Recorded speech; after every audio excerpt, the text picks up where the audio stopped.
The Policy Subcommittee to order because we have a presentation for 6 p.m., so we just want to make sure we get through. Tonight's more of an overview and a discussion. So if we could just, we're going to go on to policy and discussion or revision for policy 1240, community relations with parent organizations. This we just brought forward. This is for more or less the PTOs and so forth. This was just a revision. We brought this forward because this one was not updated. So we more or less brought this forward because this was one of the last of the lagging that we haven't updated in the last, I believe, 3 years. So the last time it was revised was on February 13th, 2018. You're just looking for a review tonight, no changes based on whatever discussion. Correct, that's my thought. Okay. Is anyone else for that policy? I just can't think of anything to add. I think we made it clear that that's not really like a Board of Ed function. I know there's some wording in there that does say about a committee for the thing, but I think we made that clear. I mean, we have the community relations that we kind of talk about in general, but I don't think nothing needs to be overseen by the Board of Ed with that. Relative to PTOs and PTS, I don't. Correct, yeah. Unless they want to wrap, I think. They're also governed by, They're principals. right, and Correct. also being part of those organizations nationwide. But, obviously, I think the first sentence in the policy is really important, that the board endorses the creation of PTOs and TTAs, because they form a partnership, and they're supportive of the schools, and they provide resources. And it helps with our parent engagement. So, I know the last time it was revised was in February 13th, 2018. Tonight, it's just on the agenda to be reviewed, and we'll put the review update if everybody's comfortable with the existing language. Correct. Okay. All right, and then for the new policy, policy 1230, community relations, other school-connected organizations, booster clubs. This is a new policy altogether. Has everyone had the time to kind of review what was sent through to the drive? Mr. Donato, do you want to kind of talk about this one? Sure. Thank you. I appreciate it. So just to give you a little bit of background and just to go really, really quick history. It's my 10th year here, starting my 10th year this year as the principal here. So there's been a significant evolution of the club over the last 10 years here, and Mr. Stacy, I don't know where he is over there, can speak down the road to the history of the club in general from its formation. But I have the unique perspective of probably being the only one here who was a student athlete under the club's organization or leadership, a coach under the club's organizational leadership, and obviously now as an administrator in the building with the club and the relationship that we've had. So I've coached 3 teams. I've coached smaller teams like cross country and tennis who needed far fewer things, and I've coached some larger teams like the girls basketball team over the years. So I've got different perspectives, unique perspectives. I've had the opportunity over the last 10 years in this role to work with parents in different groups, and it's really been a great opportunity, and it's given me a lot of feedback that I can bring. So,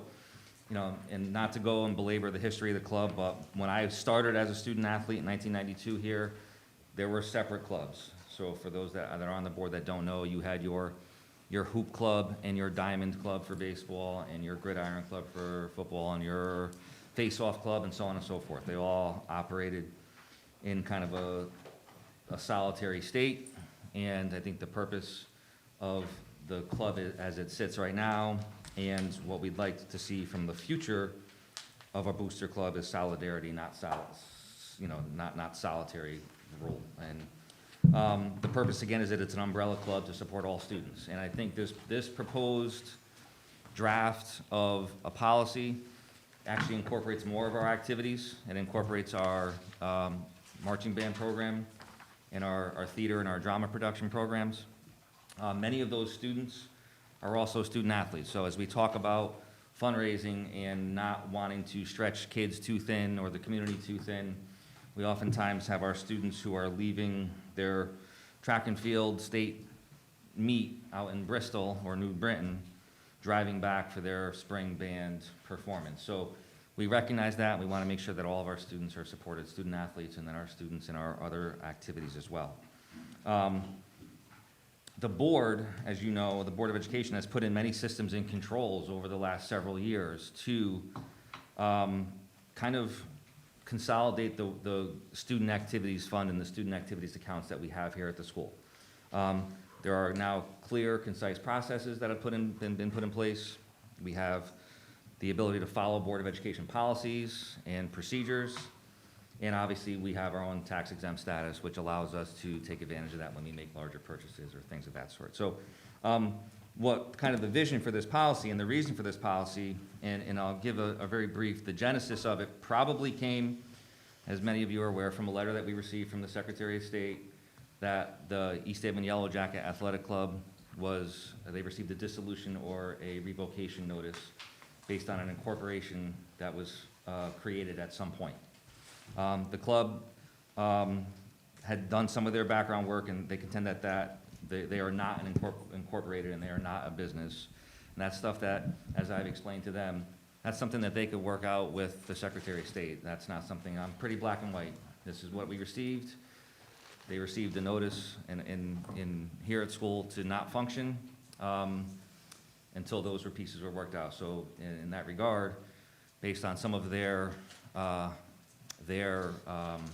bylaws, which state any dissolution of the club funds would be turned over to the school. So I sent an email and there's communication. I don't want to belabor that. I want to kind of focus on moving forward, not looking backwards at what's happened over the last 10 months or so, but kind of moving forward. How are we going to best service the student athletes and our students and our clubs and activities here at East Haven High School? So I just kind of wanted to give that little bit of a background. You have the policy, the proposed, the draft in front of you. I kind of want to talk a little bit about why and what's the reason for it and why we think it's an important policy to move forward with. We struggle here, as many of you know, many of you are parents, you know we struggle oftentimes with parent engagement, parent involvement, parent voice. We struggle at times with parent input. And part of our feedback surveys that we administer on a yearly basis to parents and guardians. Our New England Association of Schools and Colleges process encourages parent involvement, not just parent involvement, but it encourages parent input into the decision-making process.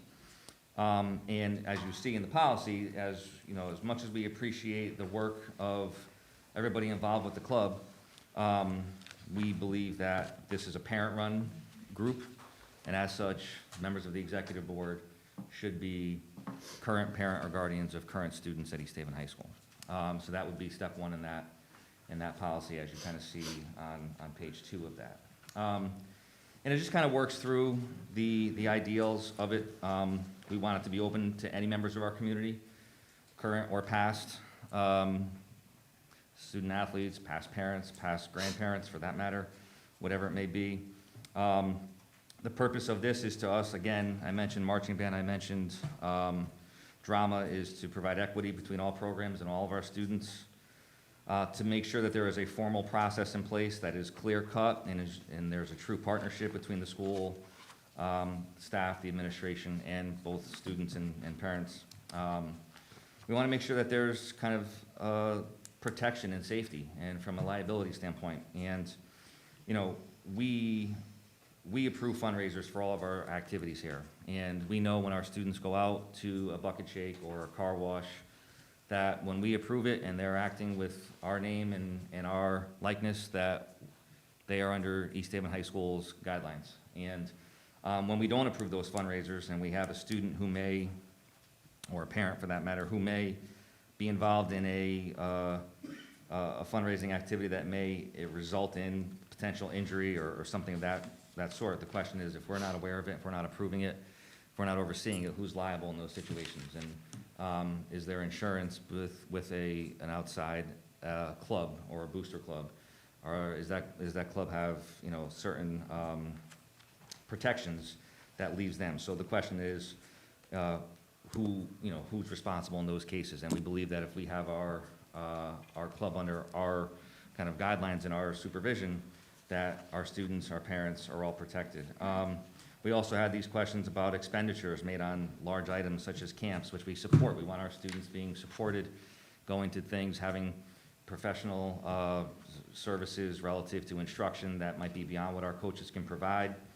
And again, from a liability standpoint, if somebody gets injured in that regard, what happens with respect to coverage in a liability standpoint. So we had some quick, questions and concerns that we wanted to ensure are addressed, and we thought a policy was the best way to do it.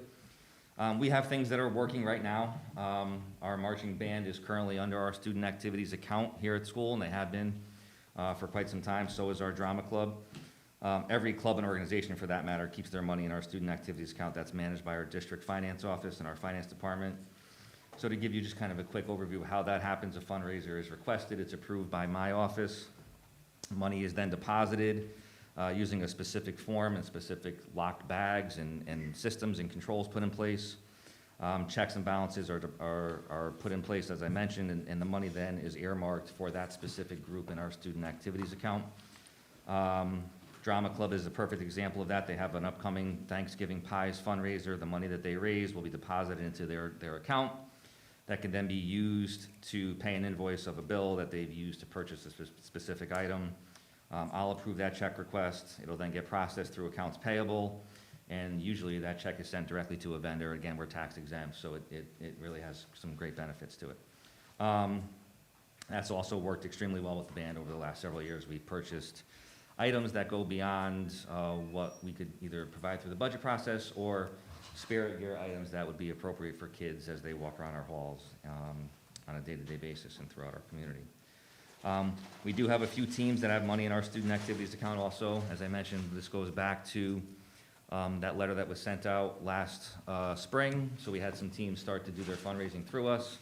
A couple of sports, girls soccer, volleyball, as an example, who've given us recent deposits. They had fundraisers at Chipotle, where the check was sent directly to East Haven High School, turned over to the finance department, deposited into an account earmarked for them, and then they've then ordered T-shirts or items for themselves off of that without any issues. So we put some things in place over the last several years that have been, as I mentioned, effective, streamlined,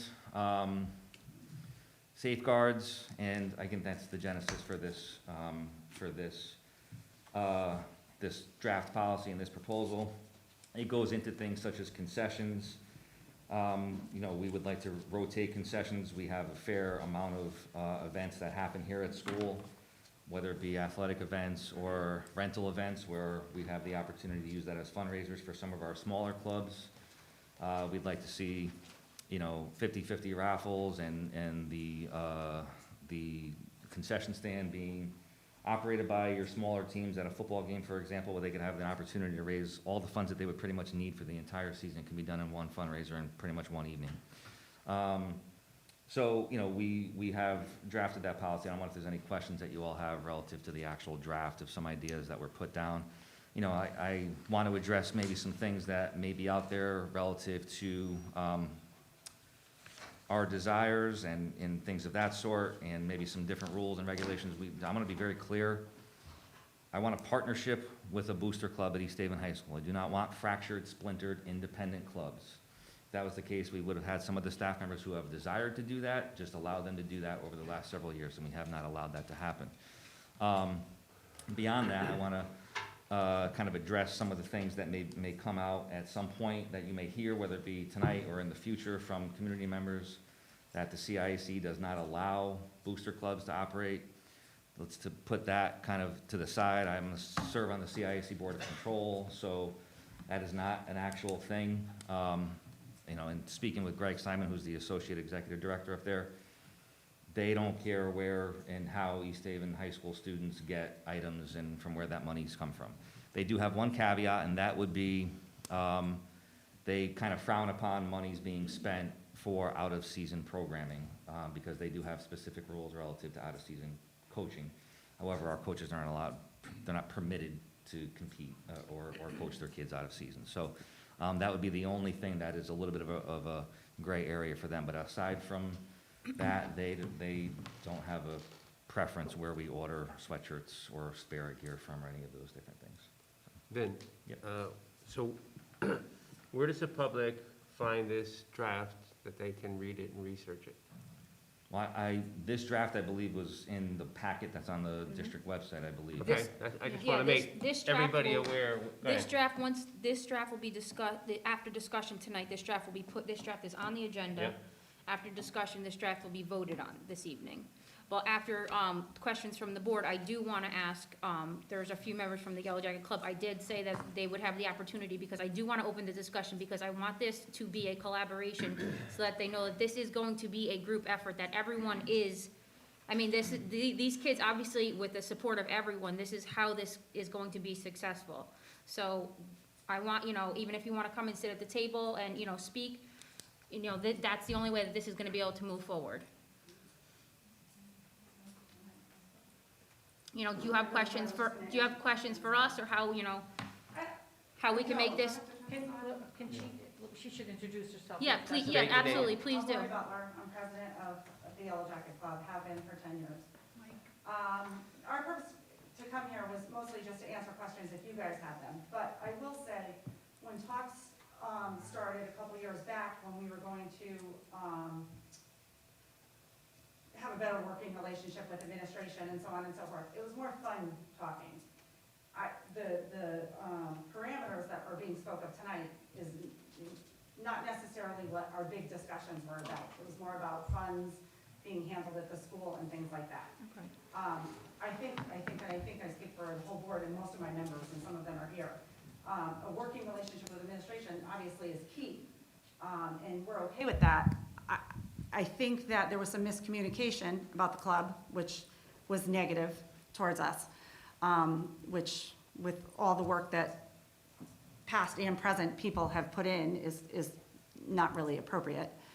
But that being said, it was more just to, when the whole thing went with the state letter, we are not a corporation, that we didn't know that. Right. We didn't even know that that was in question until that letter was received, which we didn't even get timely to address it timely. So we ended up having to get an attorney to make sure that we weren't doing anything wrong, because, we all have jobs, families, things like that. And that's where we found out that we didn't. That being said, once it was discovered that we weren't a corporation, I would think that if all this was happening, this club has been successful for over 20 years.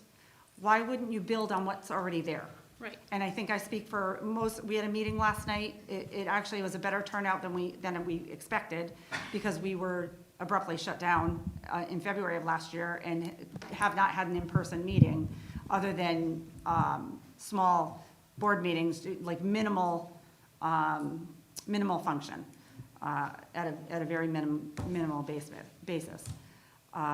So I guess our take on it is there should be more discussion with building on what is there, whether it's the board that's here that stays, or, I know it said, I will speak now that our vice president is done, none of us have kids in the school. We don't. And I'll give you a couple reasons why. We're lacking in involvement with parents, lacking. Two, a lot of people don't like change. I was ready to go years ago. I mean, my little one was the last one to graduate in 16. I mean, but everybody says, well, if you go, we're not going to stay. We want you to stay. And every year, and I think I said it last night, or you get a kid that comes up to you and says, Mrs. Butler, thank you so much for that. The banquet was awesome, and we had such a good time. So, and then 1 year rolls into the next, and here I am 10 years later. So, I mean, I'm all for new blood coming in. I have 100 other things I could be doing, but I give back. I raised 3 successful kids that came out of this school. I was born and raised here, and each year it just got easier to stay, as I'm sure some of my board members will say the same thing. I like what was said. I think maybe members will. I just think that a little more respect on the other end would have been nice. I think maybe this is just like a starting point for Yeah. like a collaboration then. Yeah, absolutely. Like maybe a fresh start for both groups, and I think maybe imposing these guidelines, maybe for just a fresh start on both ends. Okay. Maybe both didn't know where everyone was coming from, and, obviously, with legalities and both parents, you didn't know whatever happened, you didn't know, whatever. I think maybe this is like probably the best bet to, obviously, we need the guidance for it. We know, obviously, it's been a successful club. we have great parents, we need the recruiters, maybe we can help with recruiting, you know what I mean? So, I mean, that's how clubs get built. So we need the fresh blood and getting people in, so, I mean, we're obviously gonna need to collaborate. Right. So I think maybe putting in these guidelines and getting things started, but I think- it definitely going forward, this would be like, you know, a great group to, you know, work together and, so I Right. mean, I don't even mind going forward, I'm not sure how much longer I'll be here with the election, but, Well, I Going want forward, to say even one with- more thing. I do think, especially because the club's been established so long, one reason with being shut down and not being able to have the meetings that we usually have and stuff, if the club was to dissolve or have any type of change, that goes to a member vote. It's not me as president, it's not John as the Right. secretary, it's not a board decision. This is a parent-driven member group.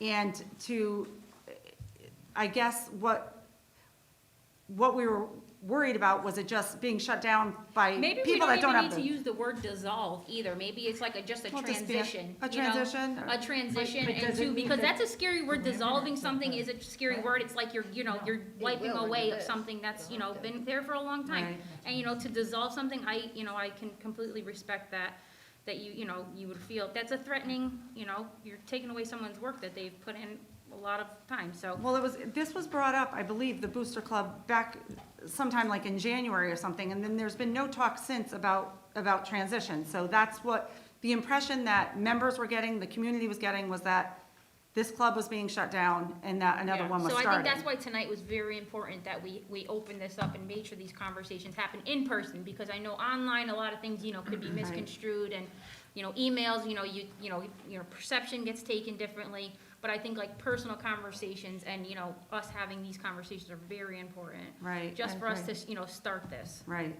because and from someone who's run a club for however many years I have, the parameters sound great, but then there's so many other guidelines that go with it that, you know, we used to explain in our meetings that, you know, we don't make these rules just because we don't want you to raise money for X, Y, Z. Or Right. we don't think we do it because across the board, if you let these teams run amok, and that's what people will do, Yeah, oh, yeah, well, that's what, if you don't set some sort of parameters for that as well, you know, and it was important to us that it was parent-driven, that the parents had something to say, the parents were the board, they would decide what what perimeters would be. You know, maybe you guys wanted to look at the bylaws that we have now, I mean, maybe that, some of that does need to be tweaked, but they're there for a reason. They've Right. worked for 20-something years. absolutely, So- absolutely. So, I mean, it definitely is something that's gonna have to continue to evolve and, you know, I think get the built policy off of. also does state that they, you know, there will be bylaws. Absolutely, Obviously, yeah. you need those Yeah, I to read sort that. of govern your, Right. yeah. And so even just when we- clarification, we don't want Right. to, you know, for the club not to have bylaws. Right, so even when that time period comes, when the bylaws are, that's, you know, a great point that we could take the bylaws that they currently have, we can kind of, you know, adapt. Who is gonna create those Yeah, but guidelines and That's gonna be bylaws? like a I believe that's gonna be a collaborative, correct? It is, It's okay. gonna be team parents, Parents, I'm okay. assuming that there's gonna be So a it's- committee. Not putting the It's not been cart in established yet, front of this the is very, horse, this is a so to very speak, but beginning stage. when and if it happens, we'll sit down, we'll. Yeah, because convene this a hasn't been committee. voted on yet, so this is all beginning We stage, have a so. framework of bylaws that are in current existence that, again, has not been something that has been a complete failure over the last 23 years or 24 years. Right. Since it started, right? Right. By any stretch of the imagination. So we just have seen some things that we think can incorporate that'll make it better for Right. all of our kids here and all of our programs. I mean, and that's all with of our- anything too, time, I mean, everything obviously has to, you know, we have to evolve. That's with any club, that's with any, I mean, I'm in multiple, that's with anything. We always have to just kind of adapt and change things. Well, that's so. why when we had our meeting last night too, we kind of tabled everything. We didn't vote whether we were gonna dissolve or not. Yeah, I Whether mean, we were which is gonna. I mean, right understandable. now, we're our own entity. So we didn't determine that last night based on, we knew that this was in the works and what was the idea, what can we go back to tell parents? You know, what can people read, digest, understand, that type of thing. So there is a club.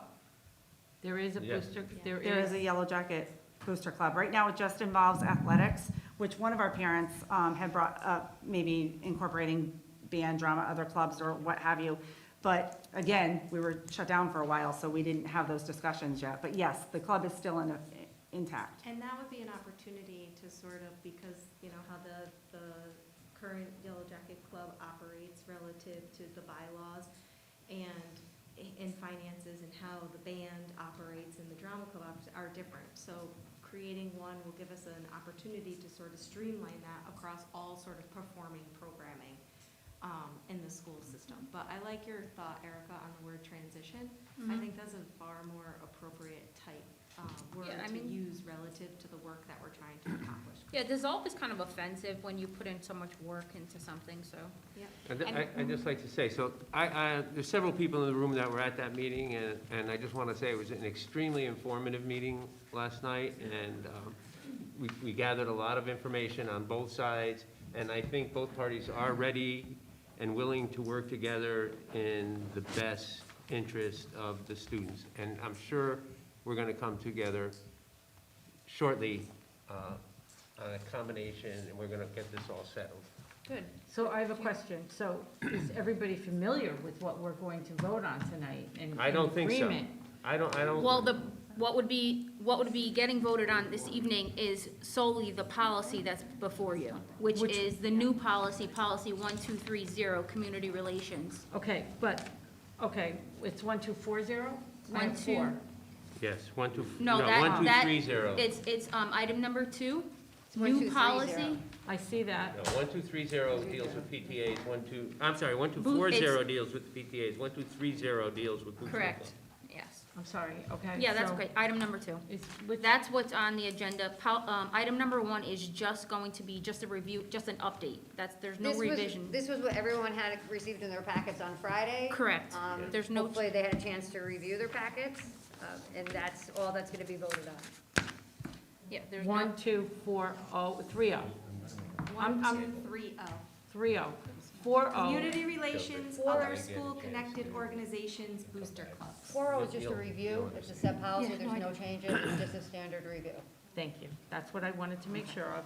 And so we are voting on 1230 As a new policy. as a new policy. Correct. But is there a second page to this? Where do these pages come into play? Because I did print it, It's but I just want to these make three sure I pages, have it. right 3 here. pages, 1, 2, 1, Right 2, here. 3, 0 is So 3 pages. 3 is, that's 2, and Actually, what's 1, the 2, third 3. page is that page? Yeah. Okay, Yeah. perfect. I just want to make sure that I put everything together. Does anyone have any other questions regarding that last item in the new policy? So I have a question about the concessions, but I don't know, does that happen later or? I Yeah, don't we could vote. think that. Yeah, I Talk think, about it in, yeah, I mean, we could talk, but I think it's the just. policy she wants to yeah. talk about. Well, that's something that is not decided by the board. The board only approves the policy. When it comes to setting up a concessions, that will be up to whoever runs the booster I have a club. question about how the policy is written for the concessions. Where's that? Go Where- ahead, Mr. Donazo can. Ms. Longo, go ahead. I mean, just. No, like I'm saying, so I think the teams running the concessions, I don't know, so does every team have a concession stand first of all, like baseball and softball? Right, so no, and that's why I think and maybe it's misworded and if it's misinterpreted. So, again, with a working relationship with the Booster Club, there would be a fair and equitable rotation. So there's 5 home football games, there's 10 home basketball games, there's, for boys, 10 home girls games. So, there's a number of events and there should be a calendar so that, boys and girls tennis have an opportunity to work a football game and get the concessions for that night. Now, we have an opportunity to order through Sodexo here, so we would keep the inventory here at school of the product, and through our food service company, they would do the ordering for us, and those clubs would make the profit that evening for theirs. So as formerly run as it was run in the past, the executive board of the Booster Club was responsible for Respond to that, yeah.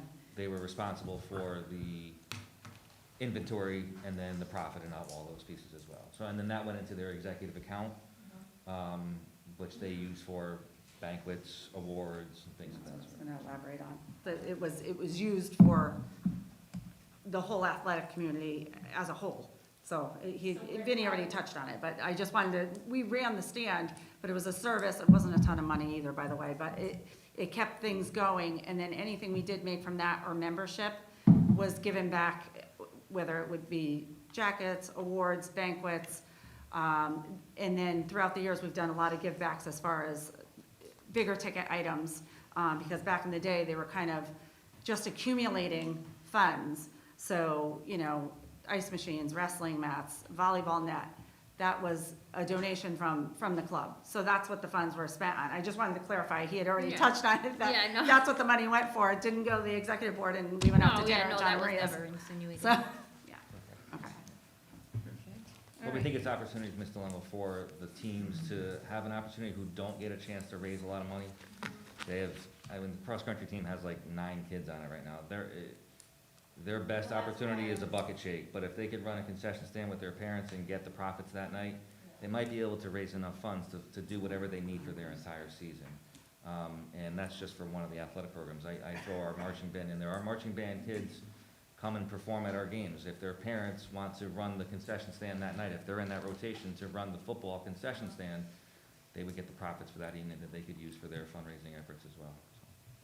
I was just thinking if the club ran it and then they split the funds evenly across all the teams that are in it, but.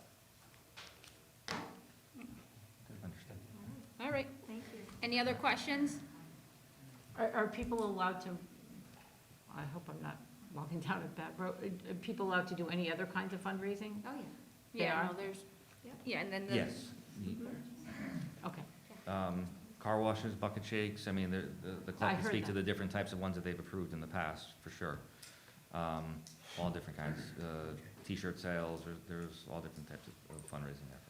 And the club did a great job organizing that and scheduling it, so the community wasn't being taxed, and so that the teams were on, again, an equitable rotation and had equal access to some of the fundraisers that might yield more money versus less, so, So this is truly a membership in a collaborative effort. Looking for a Between- partnership to make sure that our students and our student athletes and our band and our drama kids are celebrated, recognized, and feel proud of who they are every single day when they come to school here. Yeah, that is, And the club is willing to expand, obviously, so it's no longer just athletics, right?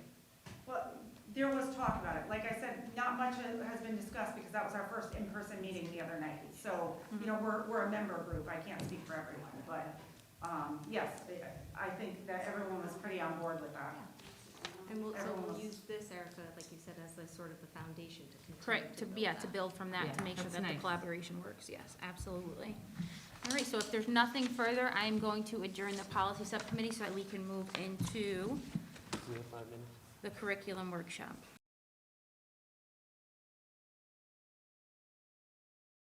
All the principals to put together something on how everyone is spending the extra 30 minutes. Because I know a lot of people had questions and they felt like they didn't have a good understanding of it. So I thought by doing this in a meeting where it's recorded and could be viewed by the public would be a good start. Thank you for having us. Thank you.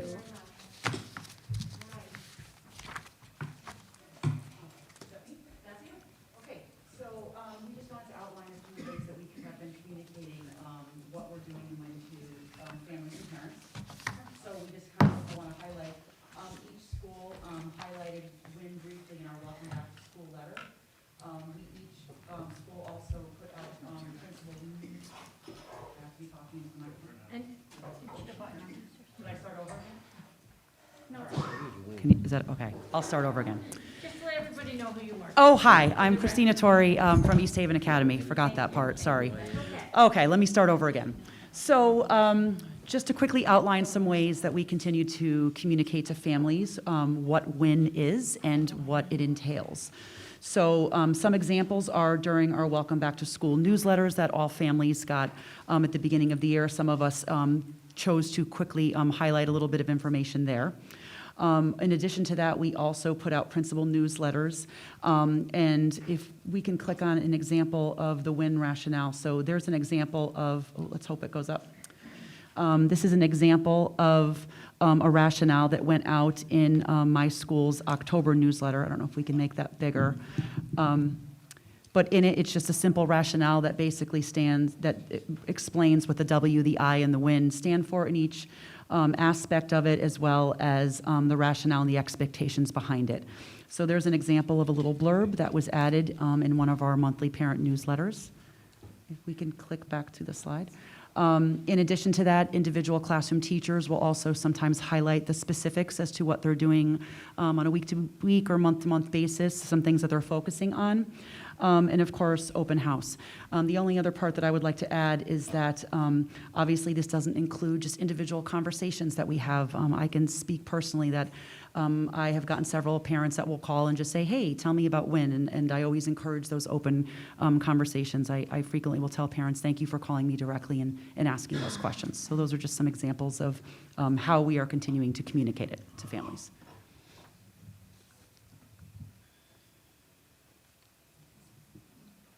Oh, I don't know.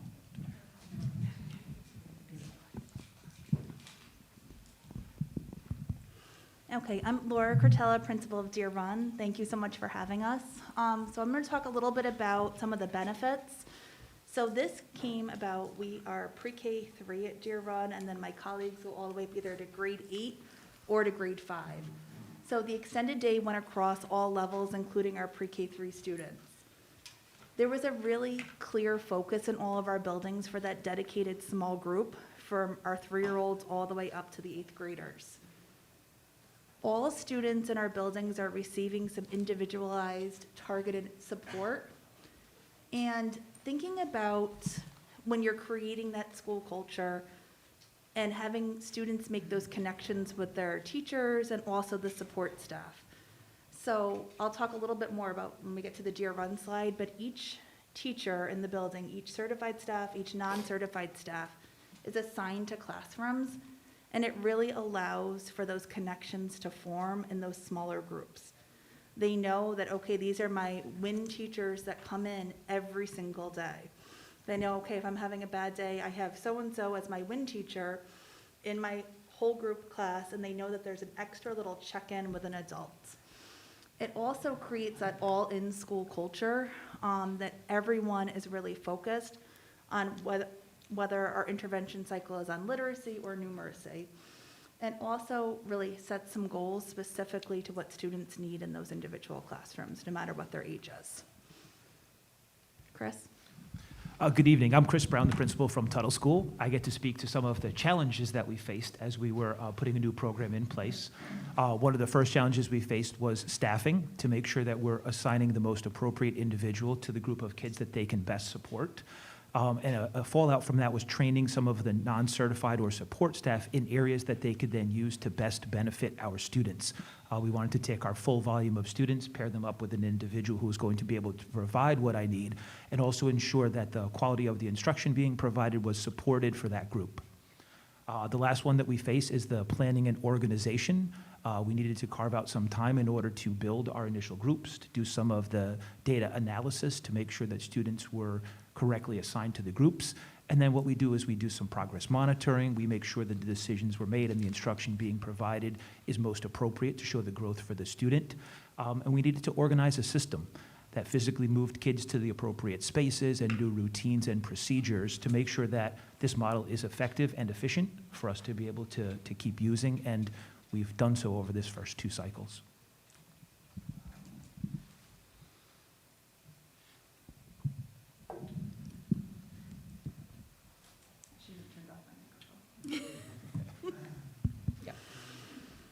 Okay, so how we organized it at Deer Run is we open our doors at 8:45, school starts at 9 o'clock. We left a little bit of a buffer between 9 and 9:15 for children to eat their breakfast and settle in for the day. At 9 o'clock, all of our WIN staff report to the homeroom that they are part of. So it kind of gives that ease into the day between 9 and 9:15. Children are eating their breakfast, staff are checking in. Oh, you had a soccer game last night. Oh, how did your reading go last night? So those check-ins are happening between 9 and 9:15 as children are finishing their breakfast. Every single Deer Run teacher, paraprofessional, certified staff member, speech and language pathologist is assigned to a classroom. Talked a little bit about kind of each child having their trusted adult, really forming those connections. Right now, Deer Run is focusing our first WIN cycle focused on literacy, K through 2, and pre-literacy skills in pre-K, and pre-K 3 and pre-K 4. So some of the pictures that kind of surround my slide here, the top right is children using a dry erase table, working on some nonsense words, really making sure that letters and sounds can combine to make words. The picture right below with the woman with the blue mask is a speech and language pathologist. She is working with students that need a little bit more focus, and letters and letter sounds go together. If you keep going around, the woman kind of in the leopard print she started off as our math coach and is now an SEL learning coach. She is working with students that maybe need an extra check-in, very consistent type of small group. We have a couple of classroom teachers and different types of materials that are hands-on. Some kids are sitting on the rug, some are sitting on a table, but really focused. And what we found at Deer Run is students are thriving from the structure, that they know the same thing happens every day. We gather in our classroom, our WIN staff is there, and again, our students really thrive on that predictability of our routine. Are there any questions specifically for Deer Run? Well, do you all organize your groups the same way? So at Deer Run, I think I've organized them a little bit differently, that I gave each classroom a certain number of staff based upon student need and the number of students enrolled in that classroom. So my first grade classrooms are very large, of 22 kids in each class. So they may have an additional certified staff member in the first grade classrooms. Kindergarten has an instructional paraprofessional, has a kindergarten teacher. The physical education teacher may be in a kindergarten class. So I looked at the needs in each classroom and assigned the people.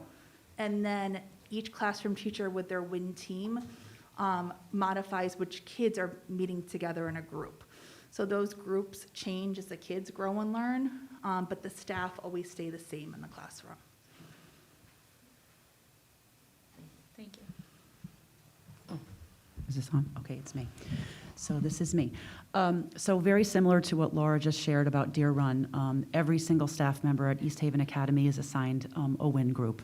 And again, very much trying to keep the number of adults very equitable amongst all of the grades.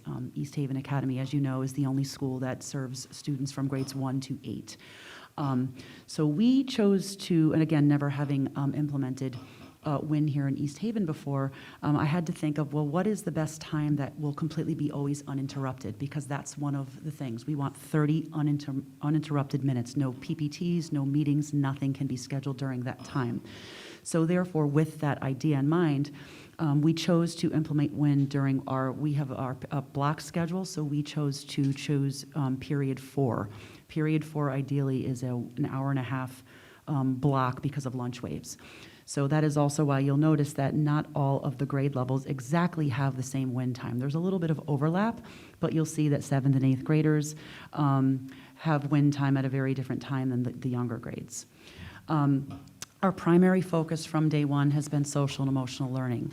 I was lucky enough during one of those first early August PD days that we had with staff to be able to work with Jessica White from ACES. And prior to that, my leadership team and I met with Jessica to really plan that PD session. And because really what I wanted is I wanted WIN to be up and running from day one, just to set those procedures and those schedules, especially for our young children who really thrive on that consistency. And the reason we were able to start from day one is because of that PD that we had back in August with Jessica White. And during that time, what we did together as a staff with Jessica is we built a bank, a shared Google Drive, where we all just started it was like a think tank of all activities and lessons that we could do to stimulate social emotional learning. Our theory was this is a continued living and breathing bank that we continue to dump activities in, but it also bought us time to start gathering data on those content areas. While the children were taking their diagnostics and through daily formative assessment, it allowed us to buy time to gather that data on the content. SEL is still very, very much a part of WIN. I don't think it will ever completely go away. As we know, the social emotional needs of our students are so strong. And that common shared drive that we created is a bank that is continuing to be added to. So if one teacher has a really successful, inspiring SEL activity that they've done in one classroom, well, now it's being shared with other classrooms for them to adapt for their for their students' needs. In addition to that, now that we have collected lots of data, both summative and daily formative, now we are starting to bleed in a lot of content area, a lot of reading, writing, math, and science.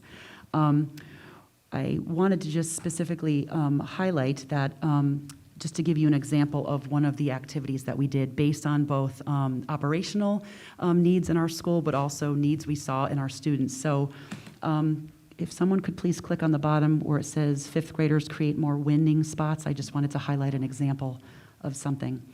So I was talking with some fifth graders not too long ago, and for those of you who have been inside East Haven Academy, it's not a very big building.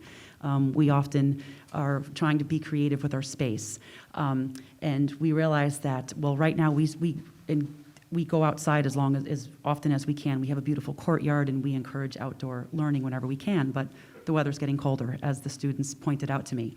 So combine that with the fact that we were seeing a need for some measurement and data standards within our students.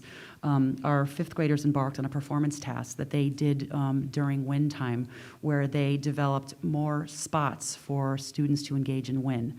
And it was a very mathematical and strategic procedure that they had to do to establish these circles. So now, if you were to come into East Haven Academy, anywhere on the floor you will see these colorful yellow or red dots. Those have been very mathematically and strategically placed by our fifth graders during WIN. Not only did it speak to some standards that we saw based on the data we collected, but it also was a result of a conversation we had with students that we're going to need to be more creative with spacing out in a socially distanced way. So now students can have WIN groups in the hallway or any place where you see our winning spots in the hallway. So I just wanted to highlight an example of one activity that we recently did with some fifth graders during WIN. Any questions for East Haven Academy? Thank you. Thank you. I'm Paul DiBernardo, principal at Ferrara School. All right, we do our WIN daily from 9:15 to 9:45. When this all started, I met my leadership team with the idea of WIN. And I said, listen, in this first round of WIN, I have two priorities. One, obviously, is the kids. But the second one, I said, I want some easy success. Almost more for the staff than for the kids. And I want to show them that this is worthwhile and that it's going to work. So I looked at all the data that we have from iReady, ReadyGen. We had some Dibbles data for the third grade. And I was looking for the low-lying fruit. And I landed on geometry. Because it was a real need of ours at Ferrara School. About 60% of our kids were off grade level on geometry. And I have a 3-5 building, as you can see, the range went from K to 4 for kids that were off grade level. And the nice thing about geometry is this, at least at the elementary level. There's not a lot of prerequisite skills that you need in order to be successful at geometry.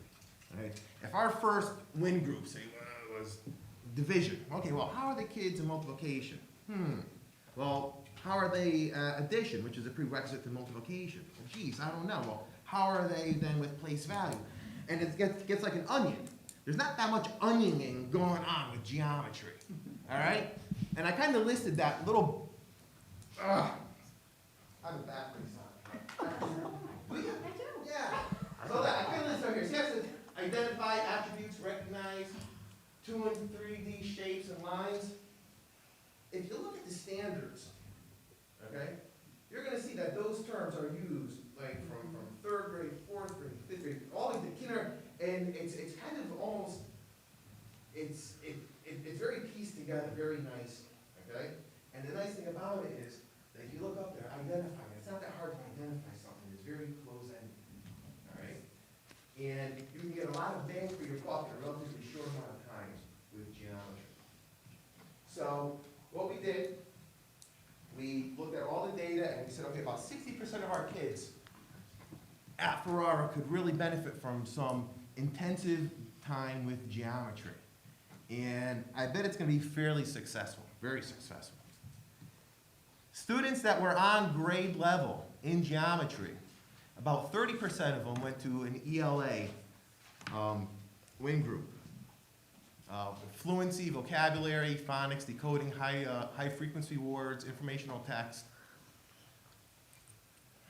And the remaining 10%, again, that we aggregated through data, we're in an SEL group, okay? And we're using this program, it's called The Little Spot of Emotion. It teaches mindfulness and regulation. And they identify 8 emotions in this program. And they're listed there. And you can see the last one says scribble, which is nice. And scribble is when students don't really know what they're feeling, but they know they're feeling something, all right, which is kind of a neat thing. And in that WIN group, each student's creating a little emotional resource handbook that they'll be able to take with them. It's going really well. We've been at it for, I don't know, several weeks now. And you see those pictures of ants up in the corner there? All right? There's 2 different pictures of ants, and that's a snapshot inside of my brain. All right? And I'm going to explain it to you for a minute. You ever have an idea that sounds really good when you're saying it, but then when it's happening, you're like, oh man? Sorry?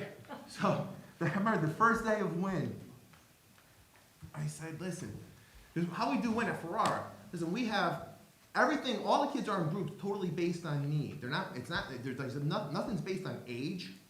So we have 5th graders sitting next to 3rd graders. Okay? We have 4th graders and 3rd graders, and they're all, because just because you're in 5th grade doesn't mean that you don't need to be sitting in a 3rd grade lesson and during this time. It's what I need. And so I pitched that to my staff, and I said, listen, let's try it. Let's see what it looks like. And the first day that we had WIN, I'm standing out in the hallway. I made the announcement, okay, we're going to start our WIN time. And I go out into my little foyer out there, and I have to tell you something. It looked like a swarm of ants. Kids were going all over the place, right? And I'm going, oh my God, this is going to be a disaster. And I had my iPhone out, and it took us a little over 11 minutes for all the kids. We only have 30 minutes. It took us a little over 11 minutes just to get to where the kids had to get to start learning. All right? Next day I went out there. From 11 minutes went down to 4.5 minutes. Now, that little picture of all the ants in a row, right? That's what it's like now. As soon as it's WIN time, man, the kids get to where they need to be like within 1.5 minutes, literally. And so, it was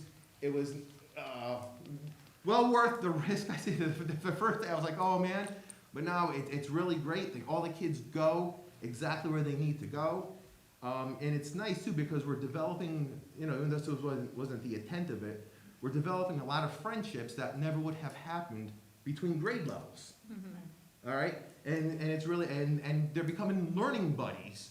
And it's nice, and they see each other in the hall, and we have, 5th graders saying hi to 3rd graders now.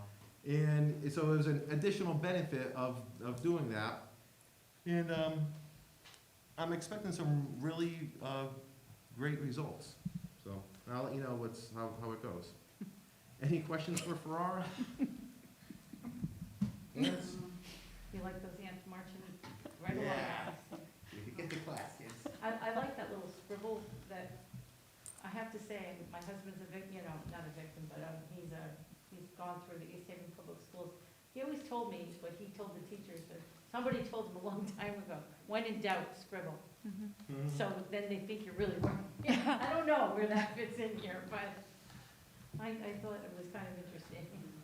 How many more weeks are in your cycle for geometry? I have the end date. I know it ends, I think, the 2nd week in November. And then you'll give post-assessments? Yeah, then we're giving post-assessments. Are you doing little progress monitoring between when you started and the post-assessment? Yeah, on certain discrete skills we are, and it's really easy to do, because again, the content's really not that hard. And so is your prediction some growth? Yeah, we're really excited. I was actually meeting with my coaches today about it, and we're like, not wishing the time away, but post-assessment, I think it's gonna be like really, really good because, the kids are really demonstrating, just verbally, even not a formal assessment, just a level of understanding. Again, because it's not really arduous, the content, it's relatively easy to assess, almost on the fly. And can you show me intersecting lines? And they do, what's this? That's a parallelogram. And they weren't able to do that just, a week ago. So, Do they progress monitor in each group? I'm sorry? They progress monitor each group? Tia, you know what? No, not formally, informally, because I tell you, there's so many, concepts, if you will, that are being covered. Like, I gotta tell you something. Like, we have, say, a fourth grader, okay, that tested out at a kindergarten level in geometry. I gotta tell you something. They're going through it like that. You know what I'm saying? And so it's not official, and I can't say it, but man, I'm speculating that we're gonna see like literally like years worth of growth out of a majority of these kids that, the pre-assessment was really low. Because a lot of geometry really it's vocabulary and it's exposure. And they're not doing Euclidean geometry at this point. Okay? So yeah. Just throw Euclidean geometry in the morning, it's fine. I won't be throwing anything like that in.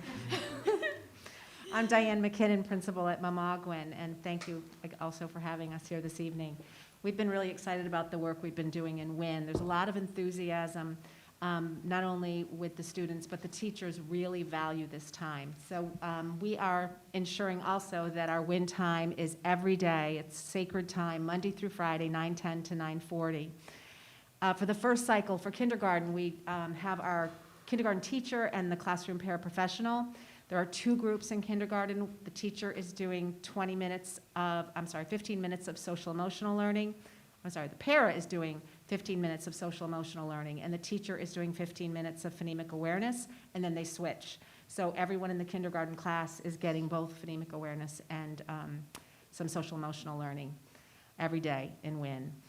We decided to have our first and second graders focus on fluency. So that might be, as Paul said, it depends on the need. It's what I need. So students might be working on letter and sound fluency.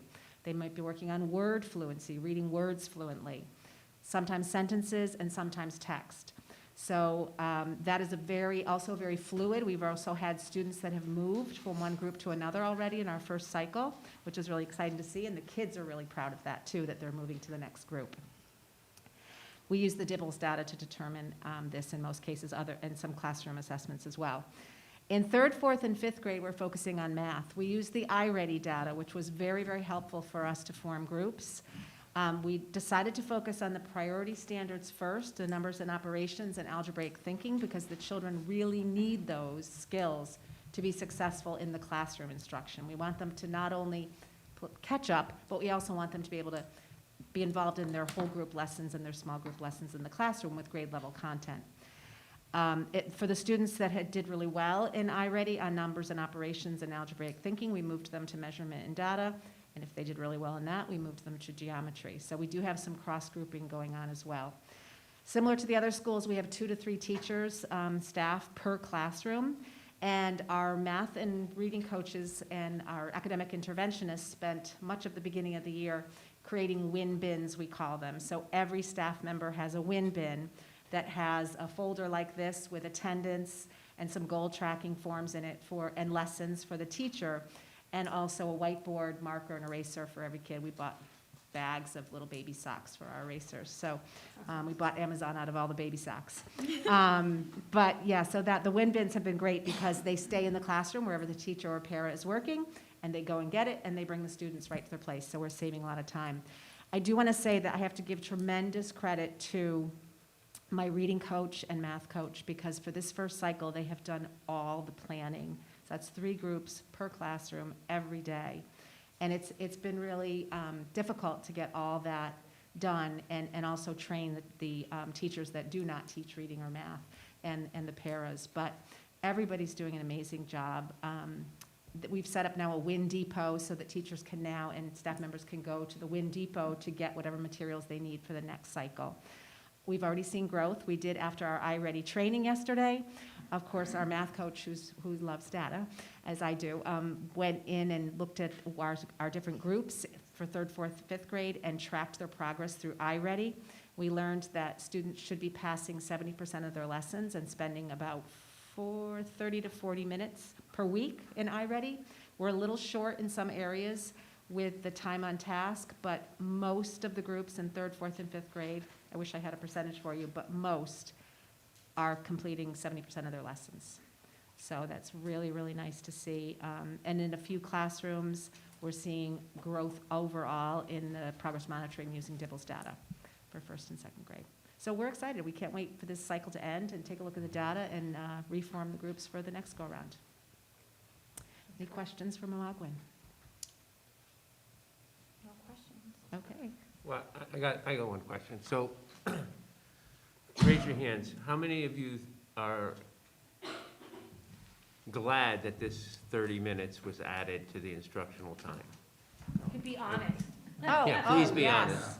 Okay, so it is something Our- on a positive Yes. note that was implemented, okay. 100%, yeah. Our day has always been short compared to a lot of towns, and this really gives us the time to target instruction. Teachers have always said, if we had more time. So this gave teachers and kids more time. And it To is, work, it's yeah. really, and I have to say, being involved in a lot of negotiation, the East Haven time in front of children was far shorter than many Right. many, many towns. And we can't have everything, right? I mean, we need to get these, children learn best from each other, they learn best in those small group environments, they see immediate success, move forward, all those things are being, given. Yes, it makes the day a little longer, you have to make up for some of that, but in the end, we need to get those, skills, their level up. Yeah. Yeah, can I, As a former high school teacher, I had to envision how this would work at a high school level, and I really didn't understand how you individuals were going to get this into an operation. And that's why I'm so glad you came tonight, and thank you very much, because now I have a better idea and an understanding as to what's going on. And I you pick appreciate it. the best time of day for your environment, for your schools, for your Yeah. students, and it's not necessarily the end of the day that Right. can happen, but it Right. really, I know we still have puddles, but some of the things that I'm hearing here are, the silver linings where relationships were being developed with other staff members and between kids that may not have happened before. The fact that this is a fluid thing, kids are already moving from one group to the next, and that the data is constantly being examined to make those adjustments and move kids along, and keep them progressing. I know, they make it look so easy in a PowerPoint slide, but the amount of work and planning and And moving time pieces. and data analysis and grouping and scheduling and material gathering is just exhaustive. However, the benefits I think we're hearing are going to be huge. I think I just Laura have had. one quick thing, so sorry. Sorry, Chris. But thinking about, our small group time was always a time that teachers wanted more of. Like, they were planning out their small groups across a regular week, pre-COVID and pre-adding in the extra half hour. And this is giving students that small group during when, and then additional small group either during literacy or numeracy or both. And we're seeing kids grow a lot quicker. And I think that's a piece that no one has mentioned yet. Like, we don't want this gap to keep growing. And now is the time to kind of capitalize on some of the time that we have for those small groups to really move students along. and it's hard, the organization alone, we don't always have enough people in place for those small groups, right? And just the fact that, just to make it work is phenomenal. I think it's great. Before Chris starts, I want to Yeah. say to their coaching team, I know, that moving things along and being strategic, your coaches really thinking about targeting the growth, and I just cannot say, the collaborative conversations we've had have been great, and I will buy it, so that's me up. Okay, thanks. I'm Chris Brown, I'm the principal from Tuttle School. I think mine is fairly similar in some respects to some of the others who have already spoken. We have a win time that is blocked in the morning, sacred again, between 9:10 and 9:40, including any other things that that time is held true. Our initial cycle for this year began with SEL components, where we were establishing, as Laura said, some of those adult relationships with students, making sure they feel supported, making sure they have resources and access, and again, working toward Paul's ants on the connection of getting to where you need to be, having all the materials you need. We then moved into a 6-week cycle, and for the building Tuttle, we focused on literacy solely. We did that for a couple of different reasons. One, so that we could have all of our resources and professional development and support at that time sort of unify the whole staff, so that the conversations that were going on were specifically targeting those areas and looking at some of the priority areas and standards. We highlighted decoding, blending vocabulary, comprehension, fluency, so that those are some of the targets for all of our students to show some growth in. We staffed all of the classrooms with 2 to 3 individuals, but after we realized some of those conversations were going on, we tried to maximize some of the space. So if you were to walk the building right now, there's a lot of innovative ways where these small groups are meeting to make sure they can stay focused on their work. So we have some hallway groups, we have alcoves, we really are making sure that we have that small group hat on to give as many supports to the students as possible. And I guess since I'm going last, I'd like to draw a line back through some of what's going on so far. We've had a ton of support from our administration, and we've also, since we're all doing this lift at the same time, we've held a weekly principals meeting every Monday morning at 9:30 or 9:45 by the time we're all there to talk about how this is going. This is a new structure for us, and so as each of us kind of decided with the framework that we were going to use about student growth, about connections, about giving students, the acronym What I Need is absolutely lovely. We want students to get what they need. And what they need is definitely a group of caring adults in a small group setting that are going to help them achieve growth. And one other thing we did in most cases was to try to put that early on in the day so that students are very anxious about coming into school, because shortly after arriving, they know that they're going to have some of their needs met in a very specific way by those adults. And we've sort of tried to just keep adjusting and making things work as we go forward. Again, I think we're all very anxiously looking forward to showcasing the growth, whether it be social emotional, whether it be academic, numeracy, or literacy. We think that this is really important for students to have this experience, and it's a really nice opportunity that we have with the added time. Thank you so much. Absolutely. Are there any- And sharing your ideas and passing it along is just awesome. I have to say, the SEL component of all of this, all of the schools, absolutely, but Tuttle, especially just because I know personally, just from my son being there, it's so vital in so many of the kids' day-to-day, just getting them ready for their day and getting them started. My son just being a new student in Tuttle, making them feel so comfortable and ready is getting them to be the best learners and just making them ready. They're, that's how they're gonna, so I think that SEL component and, I think you guys are doing a great job with that part. I'm excited to see how, the progress that everyone's made. I know, Chris, you guys are working so hard. My son's progress has been phenomenal, just in the social emotional aspect. So I Which appreciate. makes the other components Well, work yeah, well. well, I'm Yeah, sorry that, it walks I right alluded into to that, it. but that was my Yeah. point, that was my I know you point to did. that, That is, absolutely. Because Well, then they show once improvement. you reach that, that component to the SEL, you're giving them that push that they really need, And I think there's less stress, maybe, less angst on everybody. We've got to get these scores up, we've got to do this, That's a small group where you can just relax a little bit and work with them, and nobody's like, Right. why aren't you listening? Why, it's Right. everybody, just small group, and and it's going to impact everything. Yeah, I just want to add, it's so wonderful as a principal, when we do our walkthroughs, we're walking around the building, we might see someone getting ready for snack, we might see a teacher giving directions, we might see a class coming through the hallway, going to recess, but if you walk the building during wind time, every single human being in that building is teaching or learning, everybody. It's such a wonderful thing to see. It's a time that's just dedicated to hard work and commitment, and there's very, very, very few behavior problems during that time. What we wanted really to think about is just adding 30 minutes doesn't change anything, right? That's just a small amount of time you're adding. It's what you're doing in those 30 minutes that makes the ultimate impact. And the designs and how you utilize the space, your staff capacity, your coaches, is a true testament to your ability to lead your school and plan very strategically for really, really good use of this time. And I'm confident it's going to translate into really great results. So thank you for the leadership that you put behind this initiative. Thank you. Thank Thank you very much. Anyone else have any final questions right before the regular meeting? No? All right, if not, we'll see everybody back in about 10 minutes.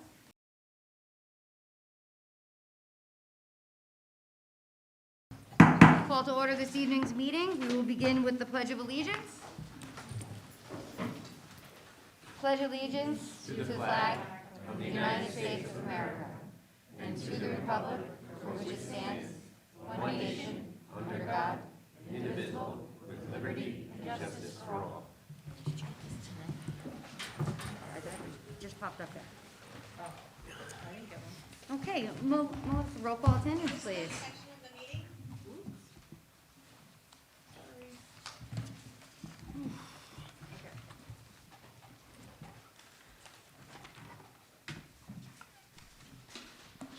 Okay, Tia DePalma, Here? Jennifer DeLongo, Here. Lisa Geraci Anastasio, Tom Hennessy, Tom Murtaugh, Erica Santiago, Here. Jack Stacy, Here. and Michelle DeLucia. Here. Thank you, Melissa. So for my report this evening, I don't have much. I just want to make sure that I really do want to thank each of you for putting in your time and being here as often as you can to participate at board meetings. I also, since this would probably be the last chance, I want to make sure I acknowledge a member who's not with us tonight, but has been on the board for, I think, close to a couple decades, Mr. AC, and I'm sure we all, it's a consensus that we appreciate all the time and work that she has put in over the years. And we make sure that we can ship her plaque and, something nice to wish her well in her new residence. And I think that's all I have this evening, keeping it short and sweet. So let's move on to see if we have any correspondence. None. No? None? Okay. So that brings us to subcommittee reports. Oh, boy. Jack? Kick it off. So, a couple of things. I want to congratulate the marching band on all the success. I know Amy's back there, and she's been a big part of reporting on it and letting us know what's been going on. And they've been outstanding in their competitions, placing either first or second, I think, in everything they've done.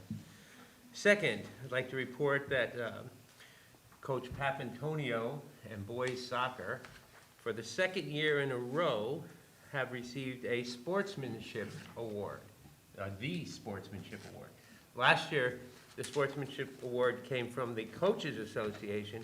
This year, they were acknowledged by the officials, the league officials. So it's quite an accomplishment of all the teams playing that they, 2 years in a row, have been recognized for sportsmanship.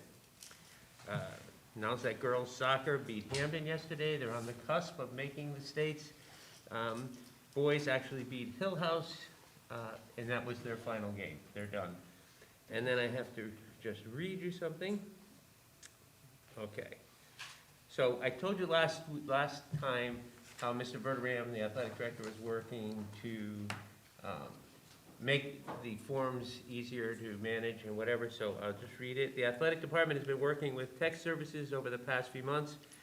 We will very shortly be able to have parents complete all athletic registrations online via PowerSchool. We're hoping this collaboration with tech services will increase parental access and familiarity with PowerSchool, reduce the use of third-party applications, and very shortly provide a bilingual option to our families. So the athletic director is working with several of our bilingual students to make sure that all these forms will be available in Spanish. Thank you, Jack. And that's it. Erica, policy? We have two policies that are on the board, on the agenda this evening. One is just a update. I think it says revision, however, it's not a revision. That is the, Review. 6.4, it is a review, not a revision. And then 6.5, which was discussed, I think, in depth in, subcommittee. Okay. You said 6.4 was. 6.4 is a revision. It is not a, it's not a revision. It's a review. It's a review, excuse me. I think the agenda item doesn't mention revision or review, so when you make the motion, you can Just say have it review reflect. of- Yep. Yeah. Okay. And then nothing for community outreach, really. Tia? Um, Personnel? Nothing for personnel? Personnel? No, well, hire tonight, but, also I went to the curriculum, and I'm sure you're gonna talk about it, but it was phenomenal. It was really Great. good. It was interactive, and I learned a lot about science. That's not my thing, and I'm fun. And Jen, that is, Kind will of that be intrigued. recorded and shared? It will, I'll talk a little bit about components of that are, Okay. yes, that I do not have recording to share. All right, so Great. in saying that, then we're gonna move on to the superintendent report. Yes, I'd like to turn it over to RJ this evening, where he will be giving the cafeteria report this evening.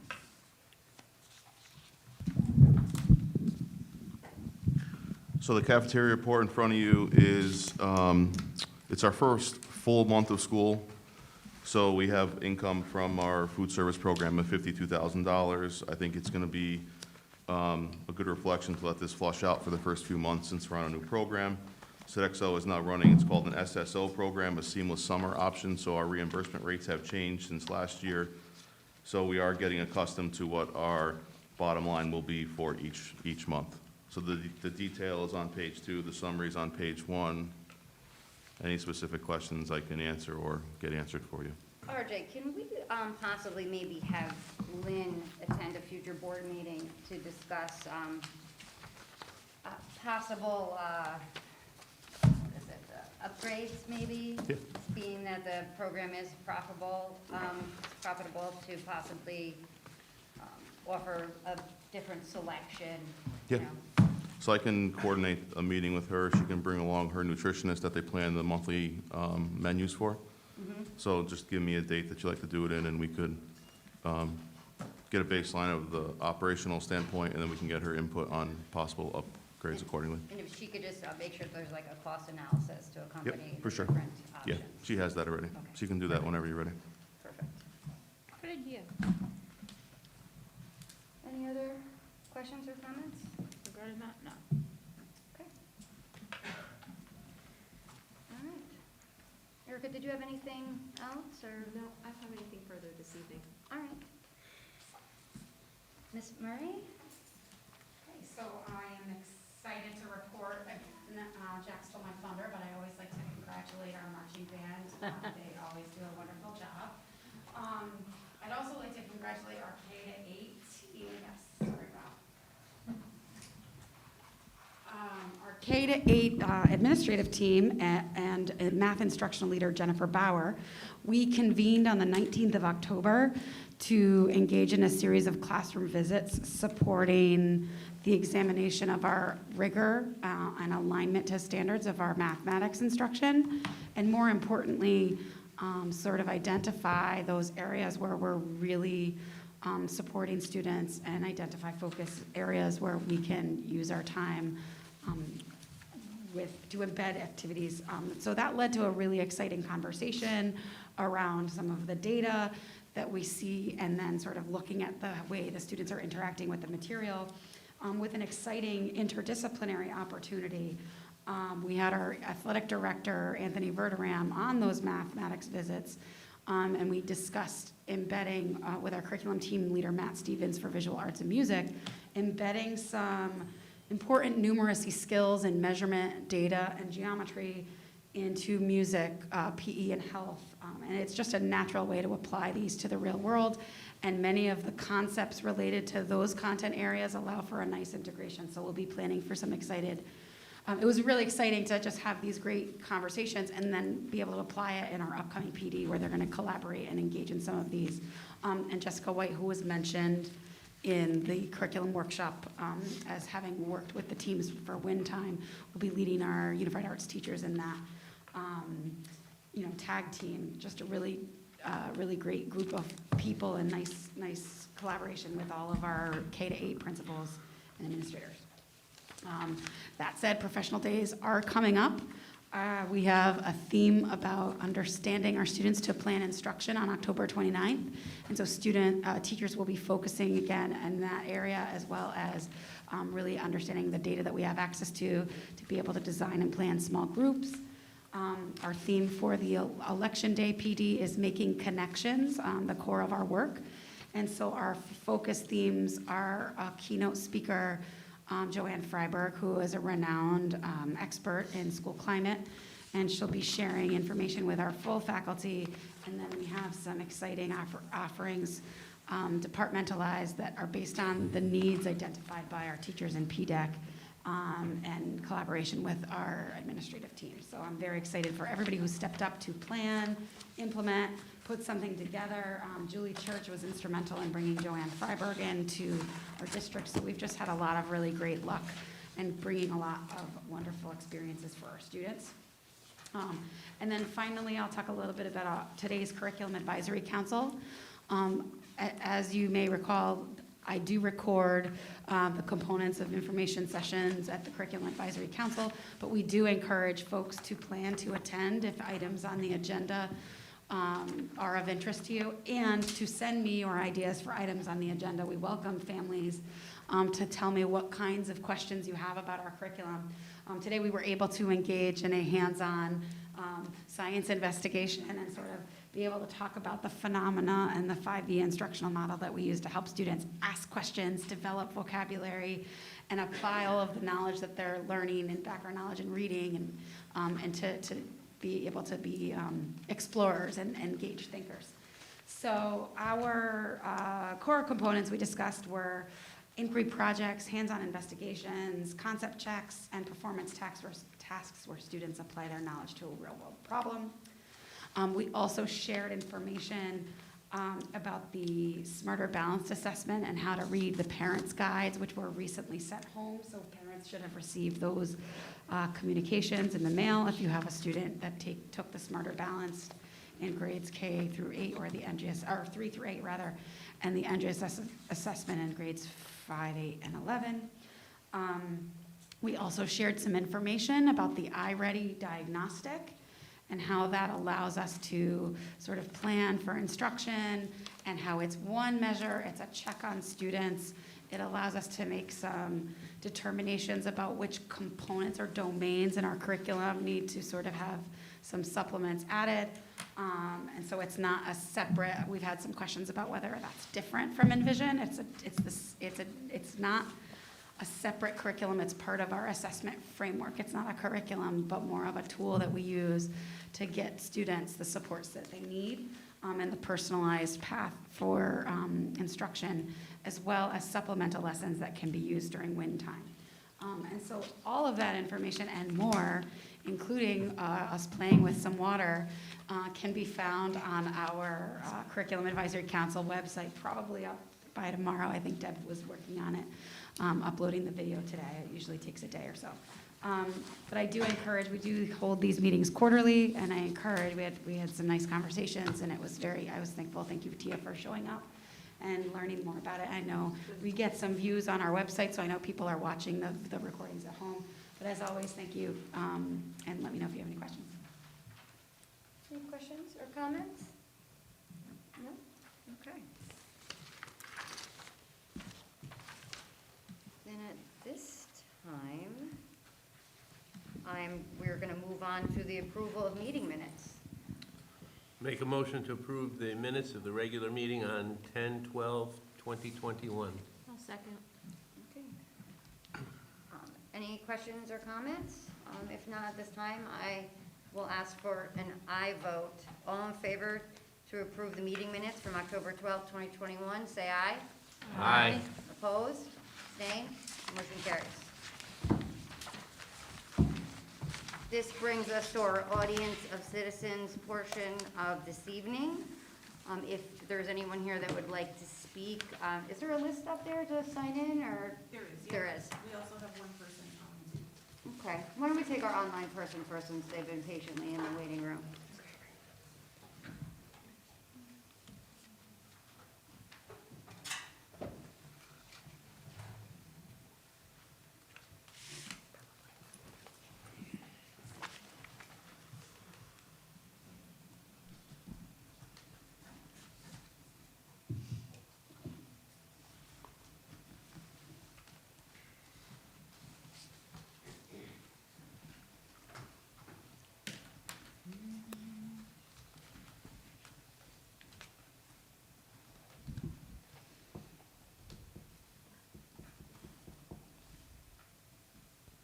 You can now unmute yourself.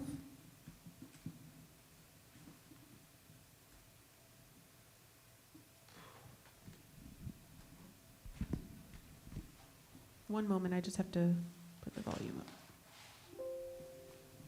Okay, go ahead. Hi, my name is Lorena Venegas, and I live at 73 George Street. And I want my public comment to be like verbally input, like word for word, put into the minutes tonight. Because lately there's been a lot of paraphrasing and it just misses the point. So there's 3 points tonight. Number 1, communication. We need to have the Board of Education meetings to be live streamed. I know there's a fear factor among the group, but you have to let go of that fear factor because parents need to see you, and parents need to see you in action, and parents need to understand how budgets and policies work. And one way to do it is via live video. Other school systems do it. We have the technology, we have the staff. You're there right now. Somebody could just whip out a phone and do a Facebook Live, and that would be a step forward from what we have all these months. Number 2, I believe that the HR report that we have is inadequate, and I emailed several of you about it. Because as parents, we know that there's a lot of substitute teachers in the classrooms, and some of those substitutes are not trained to teach subjects. So what's happened is that children get demotivated in their learning process because they're not getting the help, and they don't know how to ask for help for the things that they need. So we need to know by school, by grade, by classroom, who's actually in those classrooms and where do we have the gaps. We don't have that right now with the HR report that's in the current packet. And number 3, as a parent, I need help with math. I have 2 children in the same class and they're not doing well. And many of you know that it's been 2 months that I've been struggling even to get a physical math book. I've spoken to the instructional leader. I've left messages and emails back and forth with the teacher and the assistant superintendent, Jennifer Marihi, but it's not enough. And I'm the involved parent. What about the people who are not as involved because maybe they don't have the time or the luxury to, really dedicate themselves to math, for example, with their child? So I want it on the record tonight that I need help with math, and I'm not receiving it. And I have gone to the state level before on this subject, and I will have to do it again. But something has to happen, because any child who has a C currently, that's a cry for help. And we're not helping those children, and the term ends next week for children 6th to 12th grade. No child should be receiving a C. It's really a struggle to see. And if it's happening to my child, then it's happening to other children too. And many of you have received my emails, and I can tell you, everything is the nth hour. I never get a phone call back. I don't get an email back. And I did get one from Jennifer today, but it was very wishy-washy. And I got one from the teacher, and it reads like a run-on sentence. It's totally Just letting you know you have about 30 incomprehensible. seconds left. So I just want to make sure the minutes say Just a letting you know parent you have needs about help. 30 seconds left. Yeah, thanks so much for the reminder. Thank you. Okay. Is there anyone here that would like to speak this evening? Come on up.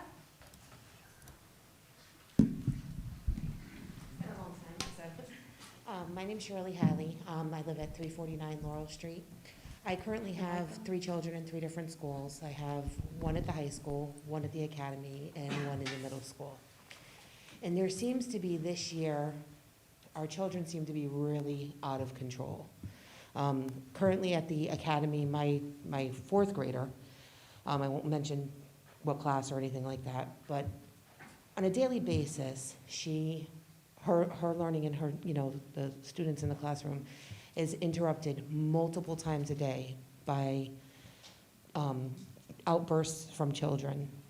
It's constant, it's continuous.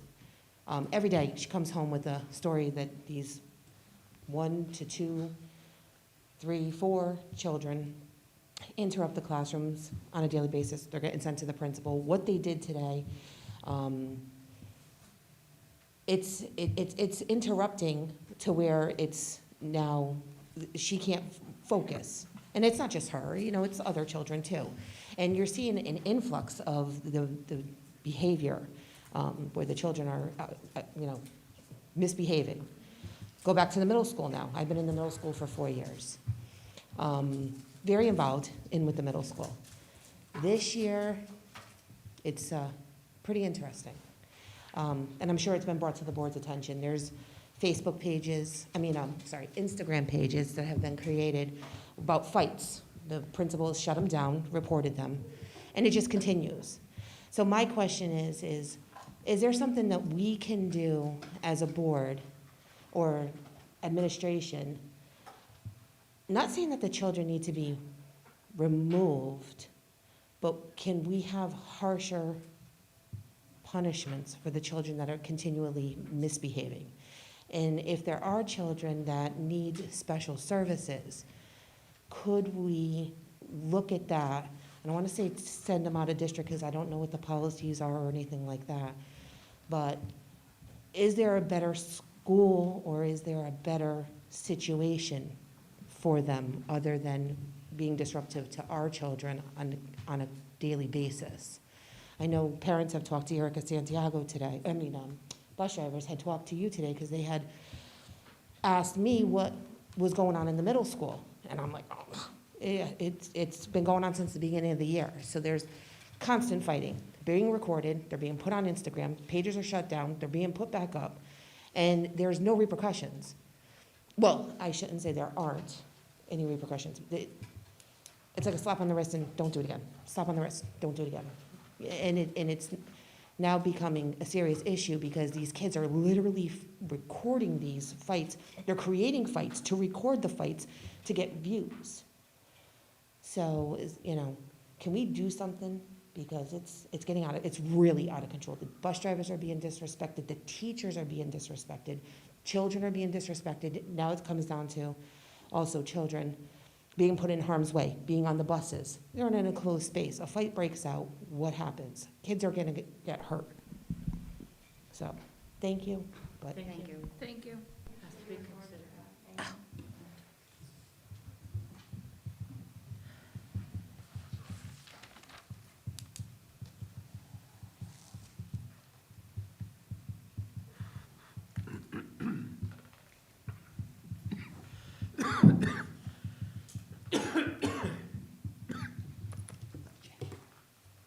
Would anyone else like to speak? If so, move on up to the podium. Yes, just write it, sign in, and introduce yourself. Amber Maroney, do I have to give an address? 654 Laurel Street, number 4. I just came because I saw the notice on Facebook about the marching band being combined with the sports club and the drama club. We've never, ever had to ask permission to fundraise. We actually never had to use the school's tax ID number unless we did a bucket shake. We do our fish booth every year. We do Apple fundraisers sometimes. So I guess I'm just kind of like, in the 5 years that I've been a band mom, I have 2 kids. I've never had to do that. So I'm kind of like, worried if we have our fish booth, are we going to have to ask permission for the Board of Ed to tell us whether or not we're gonna be able to do that, or? Just to clarify, the Board of Ed is not involved, in our role is to set policy and budget. That is it. Anything operational, you would want to turn to your school principals or the central office administration. Okay. So the principal will tell us whether or not we can have our annual fish booth fundraiser. And will it be timely? I'm sure you could give him a call or speak to him right after the meeting, since Okay. he's here this evening.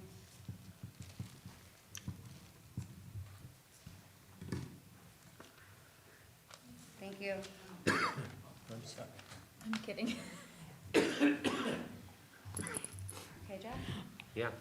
They're on Cleft Drop. Can I go? Yes. So I will, I am not a resident of East Haven, but I am a property owner, and I work in district, so my name is Julie Church, and I work for the public school system, and I think it's important for me to come up and thank everyone who's here today, because this is the largest audience I've seen at a board meeting, so kudos for coming out. The second thing I wanted to say is, I recently had a workshop for families to understand how breaking down, opening up the lines of communication. And when you come to a board meeting, they have a policy that they have to follow, and I'm not sure that those in the audience understand. So even though they may be sitting there and really want to answer the questions you're posing to them, it's the policy that they listen during public comment and they're not allowed to interact. So I just wanted to clarify that.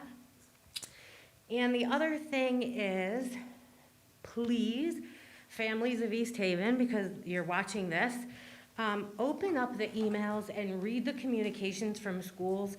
We have some wonderful opportunities that we're sharing with you.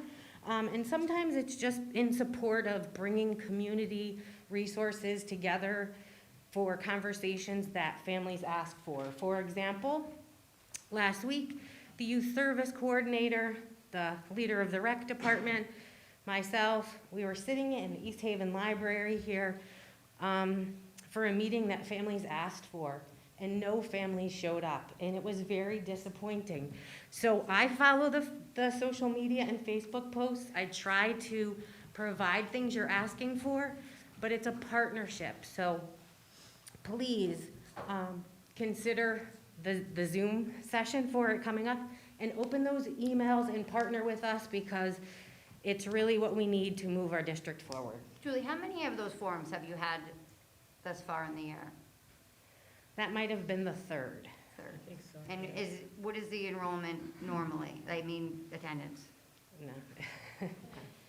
Yeah, and I know it's not public, comment, so I don't want to. If you want to bring me up after, I'll talk about it, and I'll throw this in at the end. Some of these things are wonderful, like we had Joanne Freiberg, and it's, again, something families want. It's up on our website. She was amazing, talking about the difference between bullying and cyberbullying and things that we can do to work together. A handful of parents, and when I say a handful, it's less than 5, so it's unfortunate. But really, we want to partner, so come, and I'll share more in a future board meeting. Okay, thank you. Thank you. All right, is there anyone else that would like to speak this evening?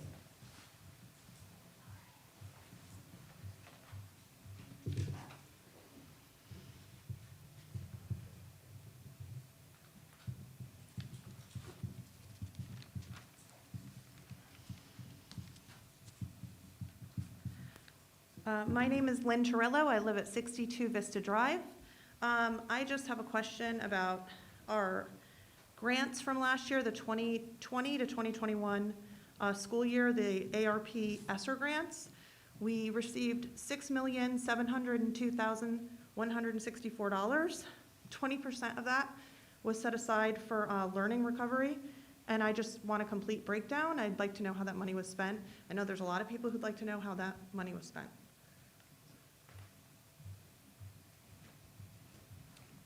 Is there anyone else who would like to speak?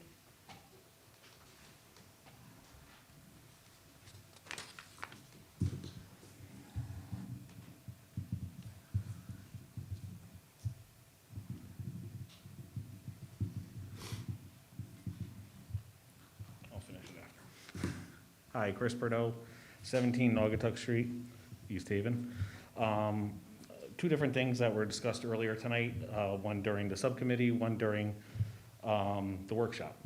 In the subcommittee, it was talked about with the Yellow Jackets Club and kind of redesigning, reorganizing. I just want to say I like what I heard.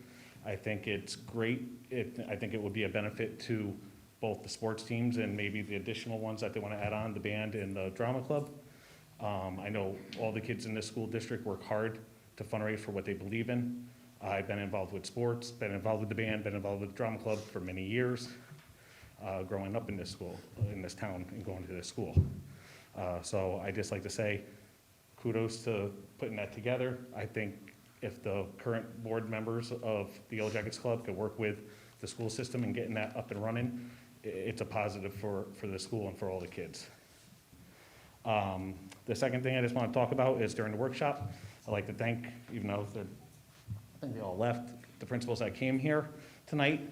I might be in the minority, but I think it's a good thing that we're at least trying this half hour extra in the curriculum. And it was nice to see how each school's doing it. I did notice that there's differences between the schools, and hopefully that the board will continue to monitor it and see which way works better. And if it's not working, then that decision needs to be made to possibly cut it if it's not working. But I've been coming to the last few months of the board meetings where a lot of people have been complaining about test scores and where the standings are in the school system. When I went to school here, we were on academic probation. Sorry, I can't talk with this on. The school system has come a long way in the last 20 years. So in order to get the test scores up, we do need to try different things. So I think it's great that we are trying it. Again, I encourage the board to monitor it, make sure it is working the way it's supposed to work. But I know a lot of people are against it. We have to try different things in order to succeed in moving forward and getting the test scores higher. So that's all I have. Thank you. Thank you. Thank you. Do we have anyone else who would like to speak this evening? Amy?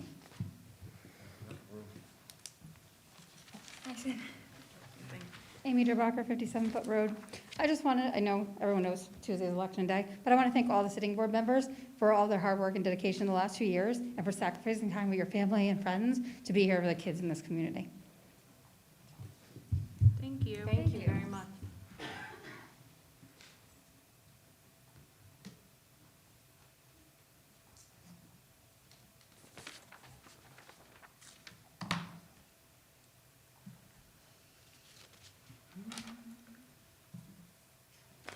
Is there anyone else who would like to speak this evening?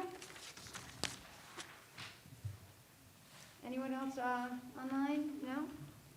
Okay, well then that concludes our audience of citizens portion for this evening. We will move on to new business.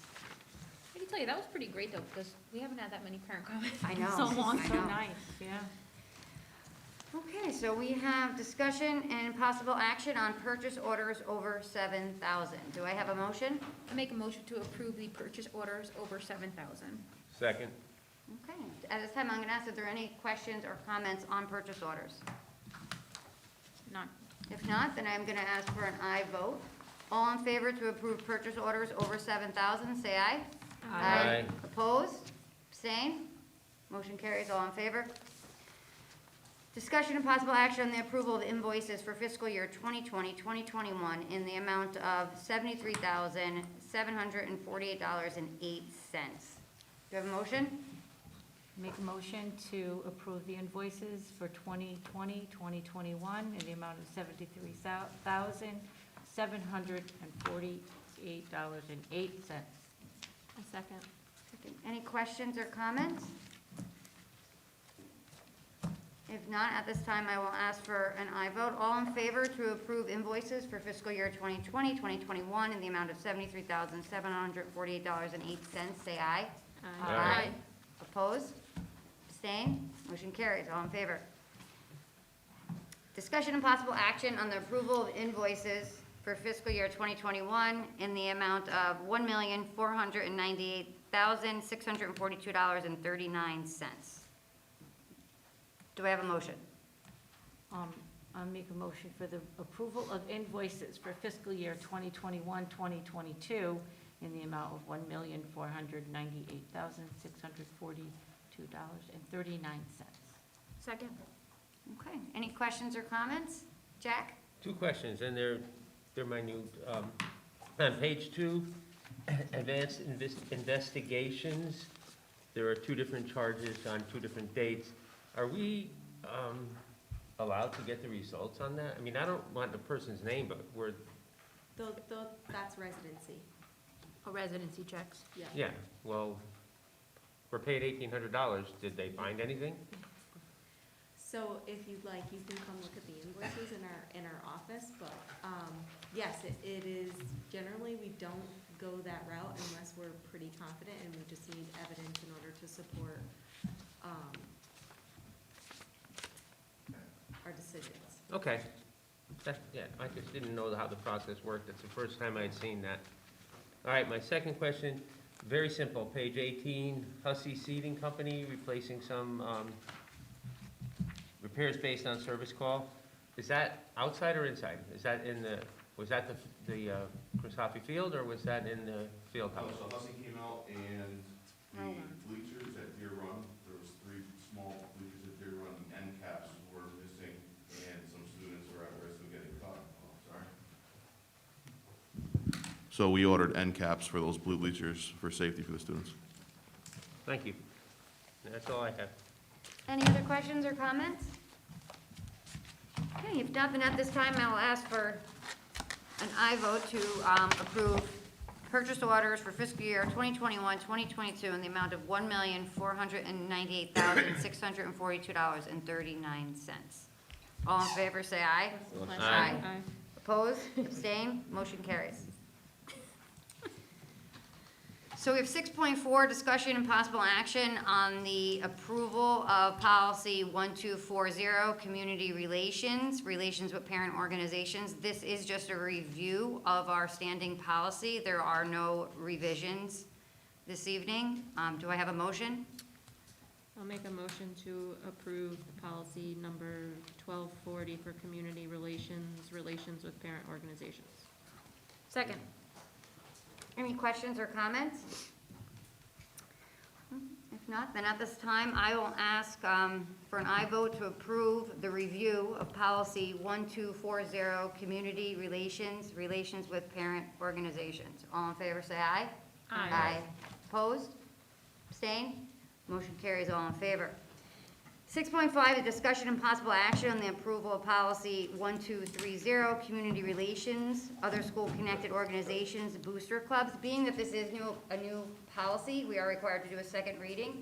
And at this time, we do need to make a few revisions to some of the wording. And I believe Mr. Donuzzo is gonna work with the current board members of the Yellow Jackets Club on that, and we're gonna put it on the next board meeting for approval. So no Okay. action. You don't need Yeah, to take it No off. action needed. You don't need a motion. All right, so discussion and possible action on the approval of the Overbrook parent-educator contract. Do I have a motion? Here we go. Oh, come on, don't ask about the snow days again. Snow day Jack. A motion to approve the Overbrook parent educator contract. I second. Any questions or comments? Jack? No, I'm going to vote yes, as long as it's noted that I am opposed to that restriction on snow days. That's all. Okay. Okay. All right, so at this time, if there's no questions or comments, I will ask for an aye vote to approve the Overbrook parent-educator contract. And what is the exact name, Ms. Cruz? Yes. Okay. And so, all in favor to appoint, to approve the hiring of Ms. Cruz as our Overbrook parent educator, say aye. Aye. All in favor? Oh, well, I should actually, no. Any, opposed?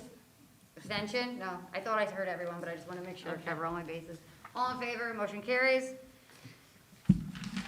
6.7, discussion and possible action on the approval of hires and rehires and stipends. I make a motion to approve the hires, rehires, and stipends. Second. Any questions or comments? I'd like to just add that Deepti Gopi is on there tonight as the Data Integration and Systems Manager. It took my question. That's a new position in the mid-management contract, and we did the little bit of the reorganization. And she comes to us with a breadth of experience as indicated in her resume, and her references report that they really loved her ideas and how she managed complex tasks in different IT categories. She did a lot of work in various departments, always a team player, very collaborative. The individual said that he currently has a new position in another district, and he would absolutely rehire this individual and or recruit Erica, them to their just district. for the board's knowledge, can you reiterate what the specific position entails? Yes, so there are a lot of ED reports, we call them, ED 165, which is the performance profile reports, ED 166, which is a student discipline report, ED 205, which is a Title I survey, plus all of our state PSIS school information uploads, our monthly attendance reporting. There are dozens and dozens and dozens of state reports due every single month, every single week, that need to be uploaded, errors cleared, and certified by myself.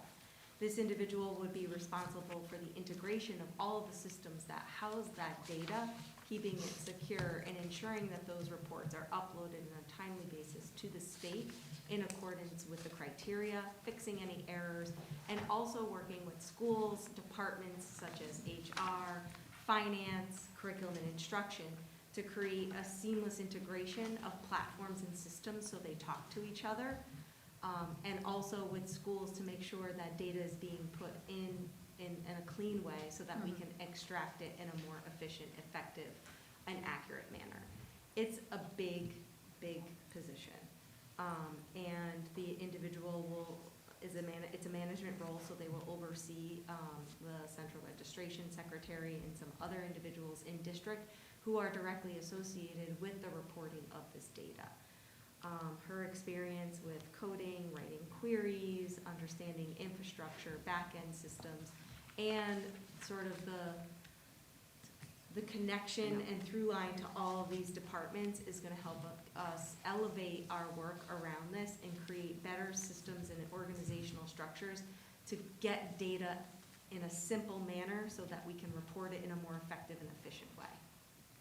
I'd like to say, I thought her resume was outstanding, and what I liked best was in additional information, and I'll quote, "I'm extremely enthusiastic to work for East Haven Public Schools and supporting the staff, faculty, and students." So I'm just excited that we attracted someone of this caliber to our system. Much needed.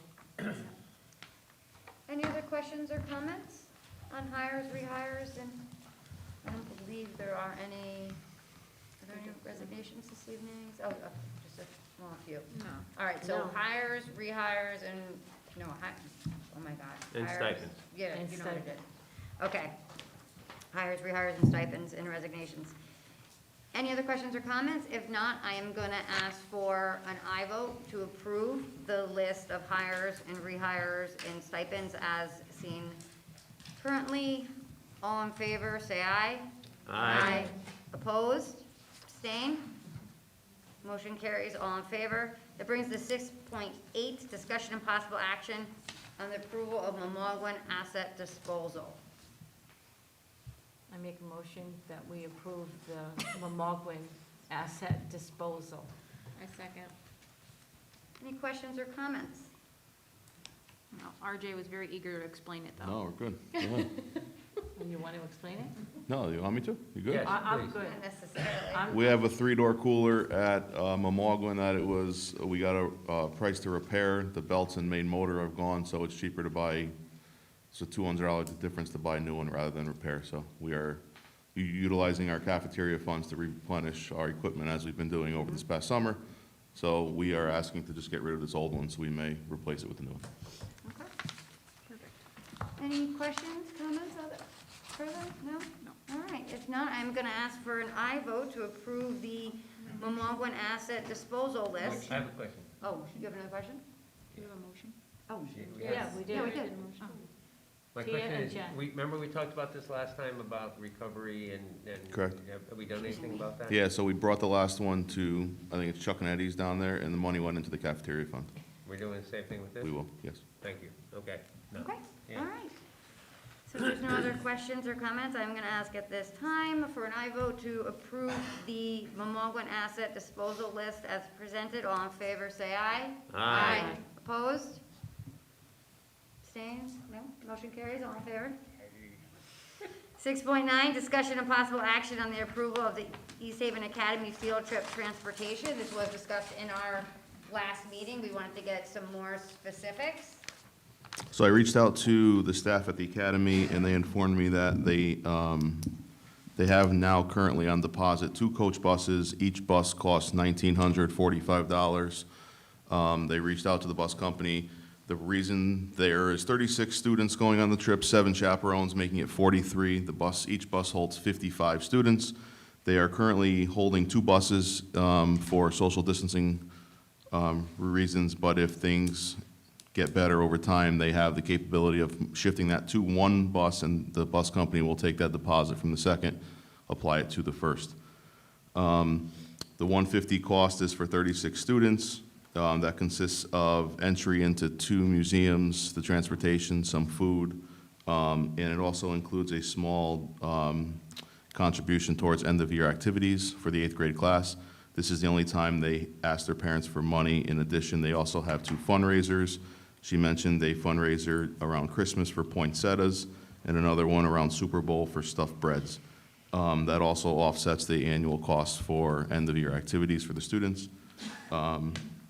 So that's the information she had provided. One lump sum though. We can't, I don't get that either. yeah, you can't put all that in one. We're only approving the field trip with the buses. Correct. You know what I'm saying? Correct. Okay, I'm gonna go back to my original concern with this. Where did we fit the middle school class with this trip as well? Same, there has to be equity across the Yeah. district. Correct, well, that's what I'm saying. So if this is gonna be the thing, do we have the price that it's gonna cover the buses as well for the middle school class? Well, this one bus was $1,945 for a coach bus, because One we're bus. going out of state, it needs to be a coach bus. Correct. But that's what I'm saying. I want that to be clear when voting for this, that this is gonna be, funds are gonna be available to the middle school students as well. And we're funding 1 bus. One bus that takes all the students, so Mhm. that may be 5 buses that takes all the middle school students. Yeah, there's gonna be more kids. Yeah. Okay. Yeah, well, I'm saying Five for at the amount of 19, students. 5 at $1,945 each. At What, whatever- where the, at whatever the cost is. Right, correct. Where are the, and then that's, what will that bring the cost down for the families? Because it's originally If we 100 fund 1 bus. I'm just questioning Yep. because this is the price, Tia, excuse me, this is the price for the trip is added as is, with us not funding it is $130 per student, correct? Has that been brought to the board yet? I don't want to kind of. I know, muddy but I'm this. still questioning what it Yeah. is, because that's what it was brought the He last just time. included all this other stuff, so it muddies everything. I don't understand. Well, either. again, she's just saying what the price was for the students. I brought this up only because I was alarmed by seeing a price to families of $150 for an end-of-the-year field trip. I thought that was That's why I'm asking, extensive what is for it many of going our to families. be With one bus. reflective of less the bus? That's my question. If we reduce the price by $1,945 of 1 bus, divide that by 36 students, it's $54 a student. So the cost would go down to just under $100 a head. That's still not answering though, because she's asking too, even if you get rid of 1 bus, we're still, Mhm. the board is still gonna pay for that other bus. So what's the cost? $54. It'll be $54 per A student. savings, a savings. Oh, One, of savings only. So it'd be $96 per person for the field trip, if And we that's- pay for 1 bus. But that's only if they keep the second bus. That's still a lot Correct. of money for. That's only if they keep the second bus. Yeah, but They can take one bus. I think they put 2 buses on reserve for social distancing purposes, not knowing what the health of the community might be come the end of the school year.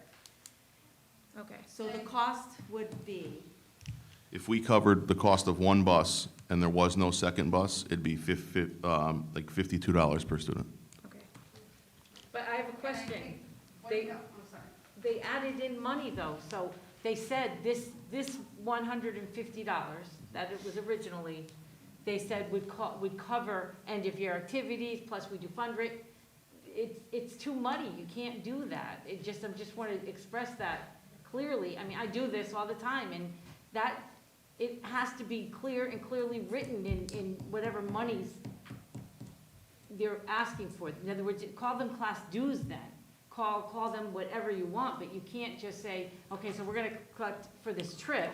why don't we ask them to resubmit the field trip request form? Can we without just- all They of should, the- because I just didn't know for until the field recently trip that itself. included all these dues that Just for the I have field no trip. idea why they're added to a field trip cost. Yeah. Okay, so let's just get the price as it is for the trip without any of the other added Gifts. options. So that way we can get an actual figure. I think that was $5 a student. The what? The extra cost was $250 for everybody, so This $6 a has to be like student. resubmitted and redone. Yeah, I know don't- where she's what we Okay, need to so, know, okay, she so just needs basically to what's know. on the We gotta agenda cover tonight is the approval of the field trip for transportation. So even if we approve the transportation in general, they're gonna need to resubmit this so that we can accurately, because the concern really was that we're providing an adequate amount of funding. Because that's where we were coming from with providing the transportation, that we were giving them adequate funding To so that. defray the cost. So that it was equitable for all the students so that they can go on this trip. Because at $150 a student, that was ridiculous. I would, before you even do that, I would ask them to resubmit Okay. the field trip form with just the cost of the field trip, leaving Okay. anything else out that they embedded in that $150. Okay, and if we can have Principal Doyne as well have something submitted for us, so that way we can just get both schools on the same page, and then, I don't know that they've decided on their end of the year trip yet. Oh, I think okay. they're still Okay. talking about that, but whatever you decide here, okay, or next time, or Equitable whenever for across the the district. academy, Yeah. will understood. have to be done. So That's if you fine. decide one bus, then, Okay, so then we should just leave this as is and let this, yep. Yeah, but this is Right, end of yeah. your 8th grade field trip. so then there'll be no action on this, we're just gonna wait for this to be resubmitted as a trip only. Yeah. Without, We approved the trip, we just can't say what we're gonna do we already approved the trip. Yeah, that was a little extra info when we were figuring out the cost, to say, even though it is only So $5, did you already it's approve still. the actual field trip itself at the the last field trip was meeting? approved in the last meeting, correct? Have they collected this money already, guys? Oh, well, then A it's just a deposit was function of made. what the board may want to donate in terms of Correct, funds. right, and I think essentially it's just making sure that it's an equitable, Across the board. right. Yeah, well, so But again, you're if gonna the get- what board about other decides buses? to approve one coach bus that can accommodate all the students, then you'd have to approve however many coach buses it takes to accommodate the entire 8th grade of the middle school. Correct. And I think if I'm understanding RJ's notes properly, without the $250 that they added for Yeah. the fees and the end of year activities, the cost to students would be $143.50.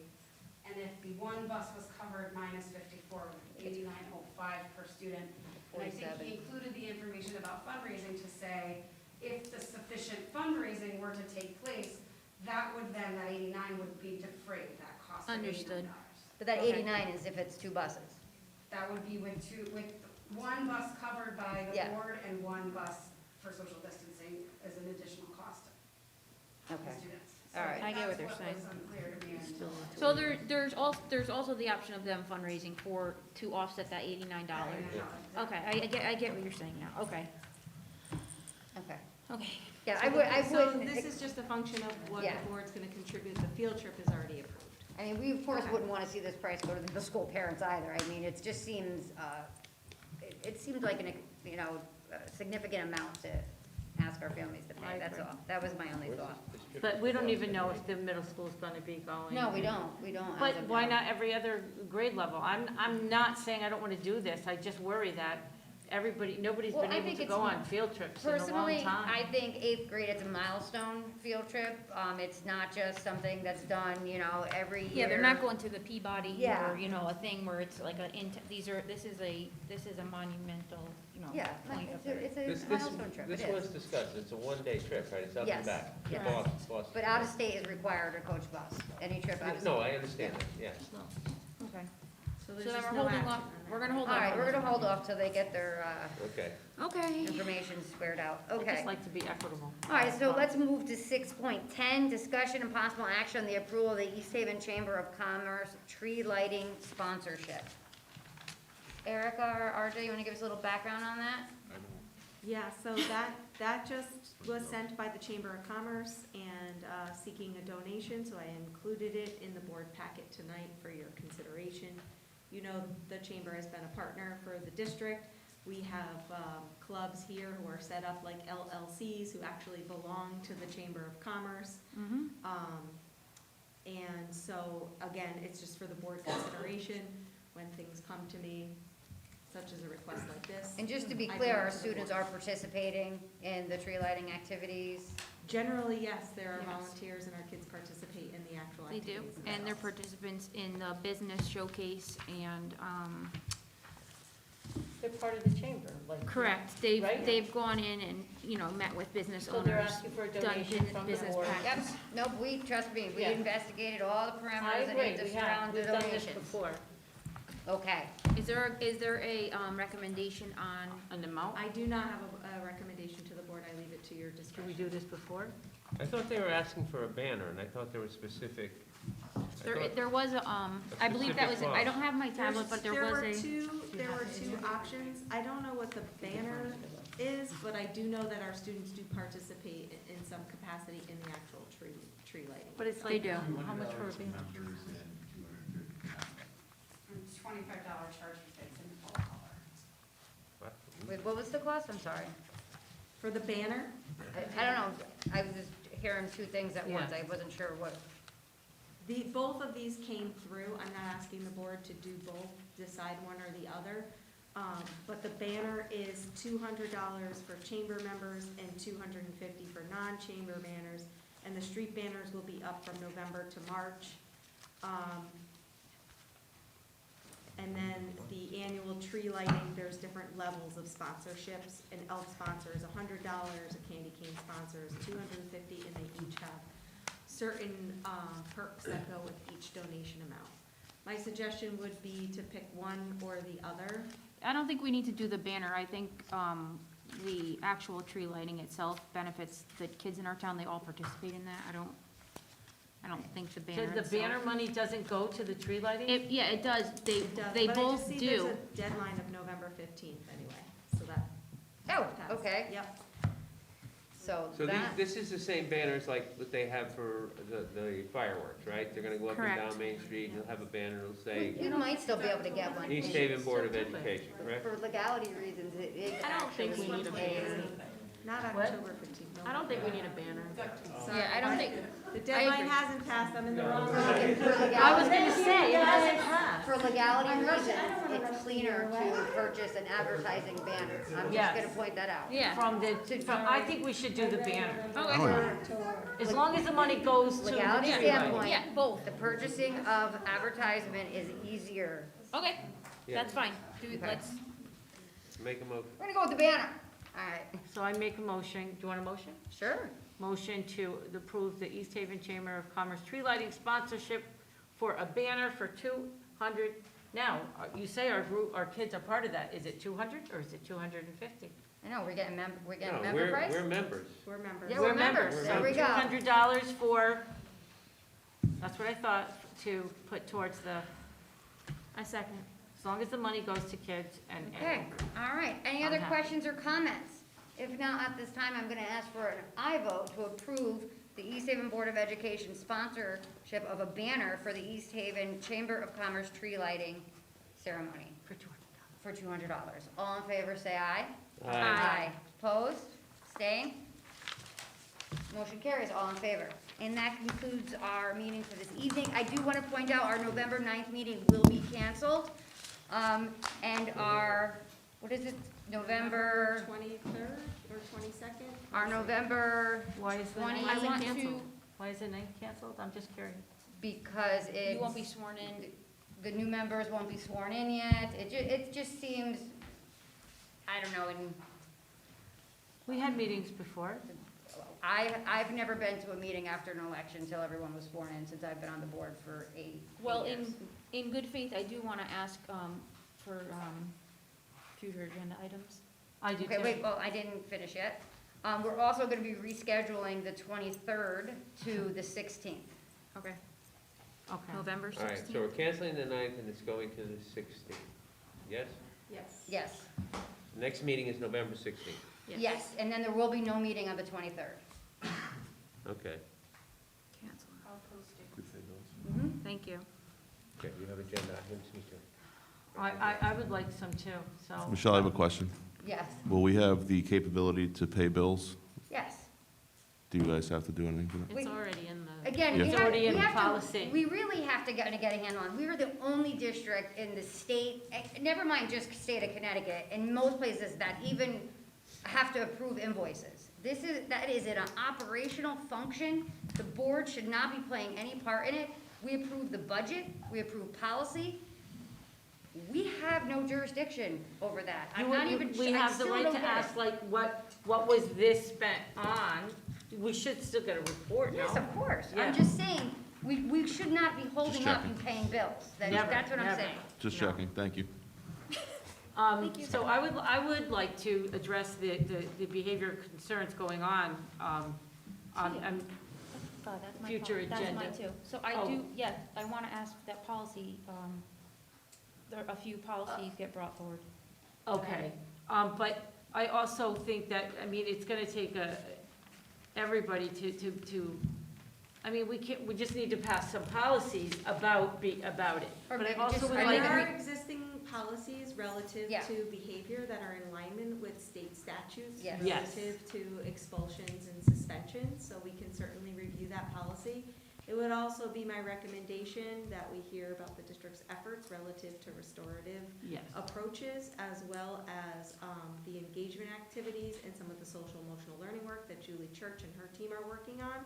I think it's a much larger conversation than Yeah. just taking a look at one policy and making some Mhm. decisions. I I'd agree. like to really educate the board on the work that we're doing with our administrators, our schools, and the vision and the goals that we have relative to behavioral So excellence. maybe But a workshop on, what is it, SRBI? Is that what it? or No, what do we call no, it? I restorative wanted to- discipline. Restorative But discipline. I want to include suspension rate at each school, and I mean, what, Yeah, I can absolutely. I bring really wanna know ISS what's and happening OSS and- Not data. even, Yeah. not even just that, I want to include bus policy procedure, Yes. and that needs to be a big primary function. There are significant issues on the buses. Put it on your subcommittee. That's what I so want we need a added. subcommittee or even a workshop to discuss it all. I don't know. So You why really think why it's don't we have a Workshop? policy workshop prior Review? to? Julie? Yes, Julie, sorry. Julie's over there. That's, I just want to chime in because we have tried to schedule a bus safety sort of committee that would review data. well, I have no I've spoke to a few, who are absolutely in, Right, with they'll bus be drivers. more than happy to come in and help to collaborate with that. We just haven't had the opportunity because there were a few bus drivers who were out and just just making sure like that things are safe and all the routes are covered is like their priority. But we could definitely put that or invite them for that workshop. That's a. Maybe. Yeah. Sounds Maybe good. that, yeah. So we'll set that, Let's do a combined, sort of like, policy and, behavior programming workshop, because in addition to the policy, I'd like to pair that conversation with our efforts and the work that Julie and her team are doing, as well as the restorative work that we've been You doing. might wanna separate that then. I could bring some data points, but I feel like that knowledge you need that as the foundation to be able to make policy changes. I believe that should be more of a workshop than a policy I subcommittee meeting. agree, I think totally. we have to split that, maybe do the workshop first and then hold the okay, policy well, so subcommittee we at a can, later date. I think we can, I think we can do agree. one, even if you do Yeah. one after do it. And I think I think the maybe a workshop. later date, because you wanna digest everything you Right, get from the workshop. which is fine, but I do think if we're gonna have that workshop, you need to invite the administrator from middle school. I think you need to have a lot of people at that table. I'm fine with that. Absolutely. But I also want to point out, have people who, I mean, it can't just be a gripe session either. No, I it don't need needs to like be, that. it needs to be It productive. needs to be, like, we need the data, what is happening, because I'm hearing things too, and I I'm think getting it's- phone calls. I think it's more about hearing what they need from us to support them in their Correct. initiatives. Yes, I there mean, you I go. think that Yes, is where yes. we need to. But I think it's important be to going give here. it a workshop title because we need the collaboration Yeah. from the bus company. Because we need to see how it's gonna work on all ends. Because it's a and- concern All right, that for sounds every good. stakeholder, We it's a could- concern. We could schedule that for the week of 15, 16. This way, any new board members could just jump right in. And hopefully, if anyone of us is not here, that it would be still something that, right? Sounds Well, good. They could, Well, let's do it as a 1-hour workshop before the board meeting on the 16th. Sure, That sounds good. sounds good to me. And then we could do We'll a policy 5:30 subcommittee in the 5:30 to next 6:30, meeting. and then a 6:30 finance subcommittee. Do we need why are we doing a finance subcommittee? back to Was that. it requested by the finance chair? Well, we don't have any. We You're won't, right. they don't even have a finance chair Then we'll yet. do from 6 to 7 in the 7 Sounds good. o'clock board meeting. Perfect. There should be, at that point, until we appoint new subcommittees, there are no subcommittees. Gotcha. Perfect. Very I good. got a question.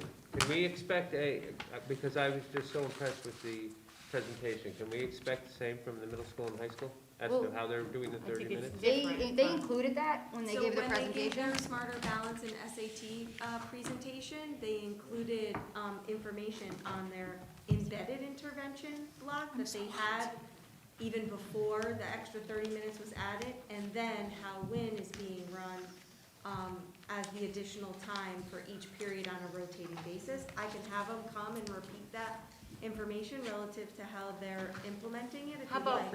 or how about some statistics or data on Yeah. what's happening with it now, That'd be that good. it's been Okay, in so play when for would a you while? like to do that? How about first meeting in December? I don't know if we're gonna have the MOY data, but we might have some Yeah, I thought we progress were monitoring waiting data. till March, but I see everybody's eager. March for what? To get a progress report for the win. March sounds far. March. March? In January. 6-week intervals. Or January. 6-week intervals here. January, yeah. Yeah, but they have to have January. time to assess. Okay. Not for the We win. are also You entering, mean just for so the you IRA know, is we're also January. entering Yeah, budget okay. season, so we're gonna be adding additional budget meetings and workshops and presentations and Our fave. taking We're all gonna keep our overnight bags here. the board. I already have So, mine. I have You one know, too. just keep that in mind. I can't wait for that binder We- to come back. So, what you Right. just said, so you were speaking of benchmarks. Yes, I Okay, was, so the I'm sorry. benchmarks, we're gonna talk about that in January, because if we compare, Early February, that's when the will have closed, and we'll have the first board meeting. Like, the first board meeting would be probably the 1st of February. Okay. whenever you do, Yeah. yeah. Motion to adjourn? Second. Thank you, meeting adjourned.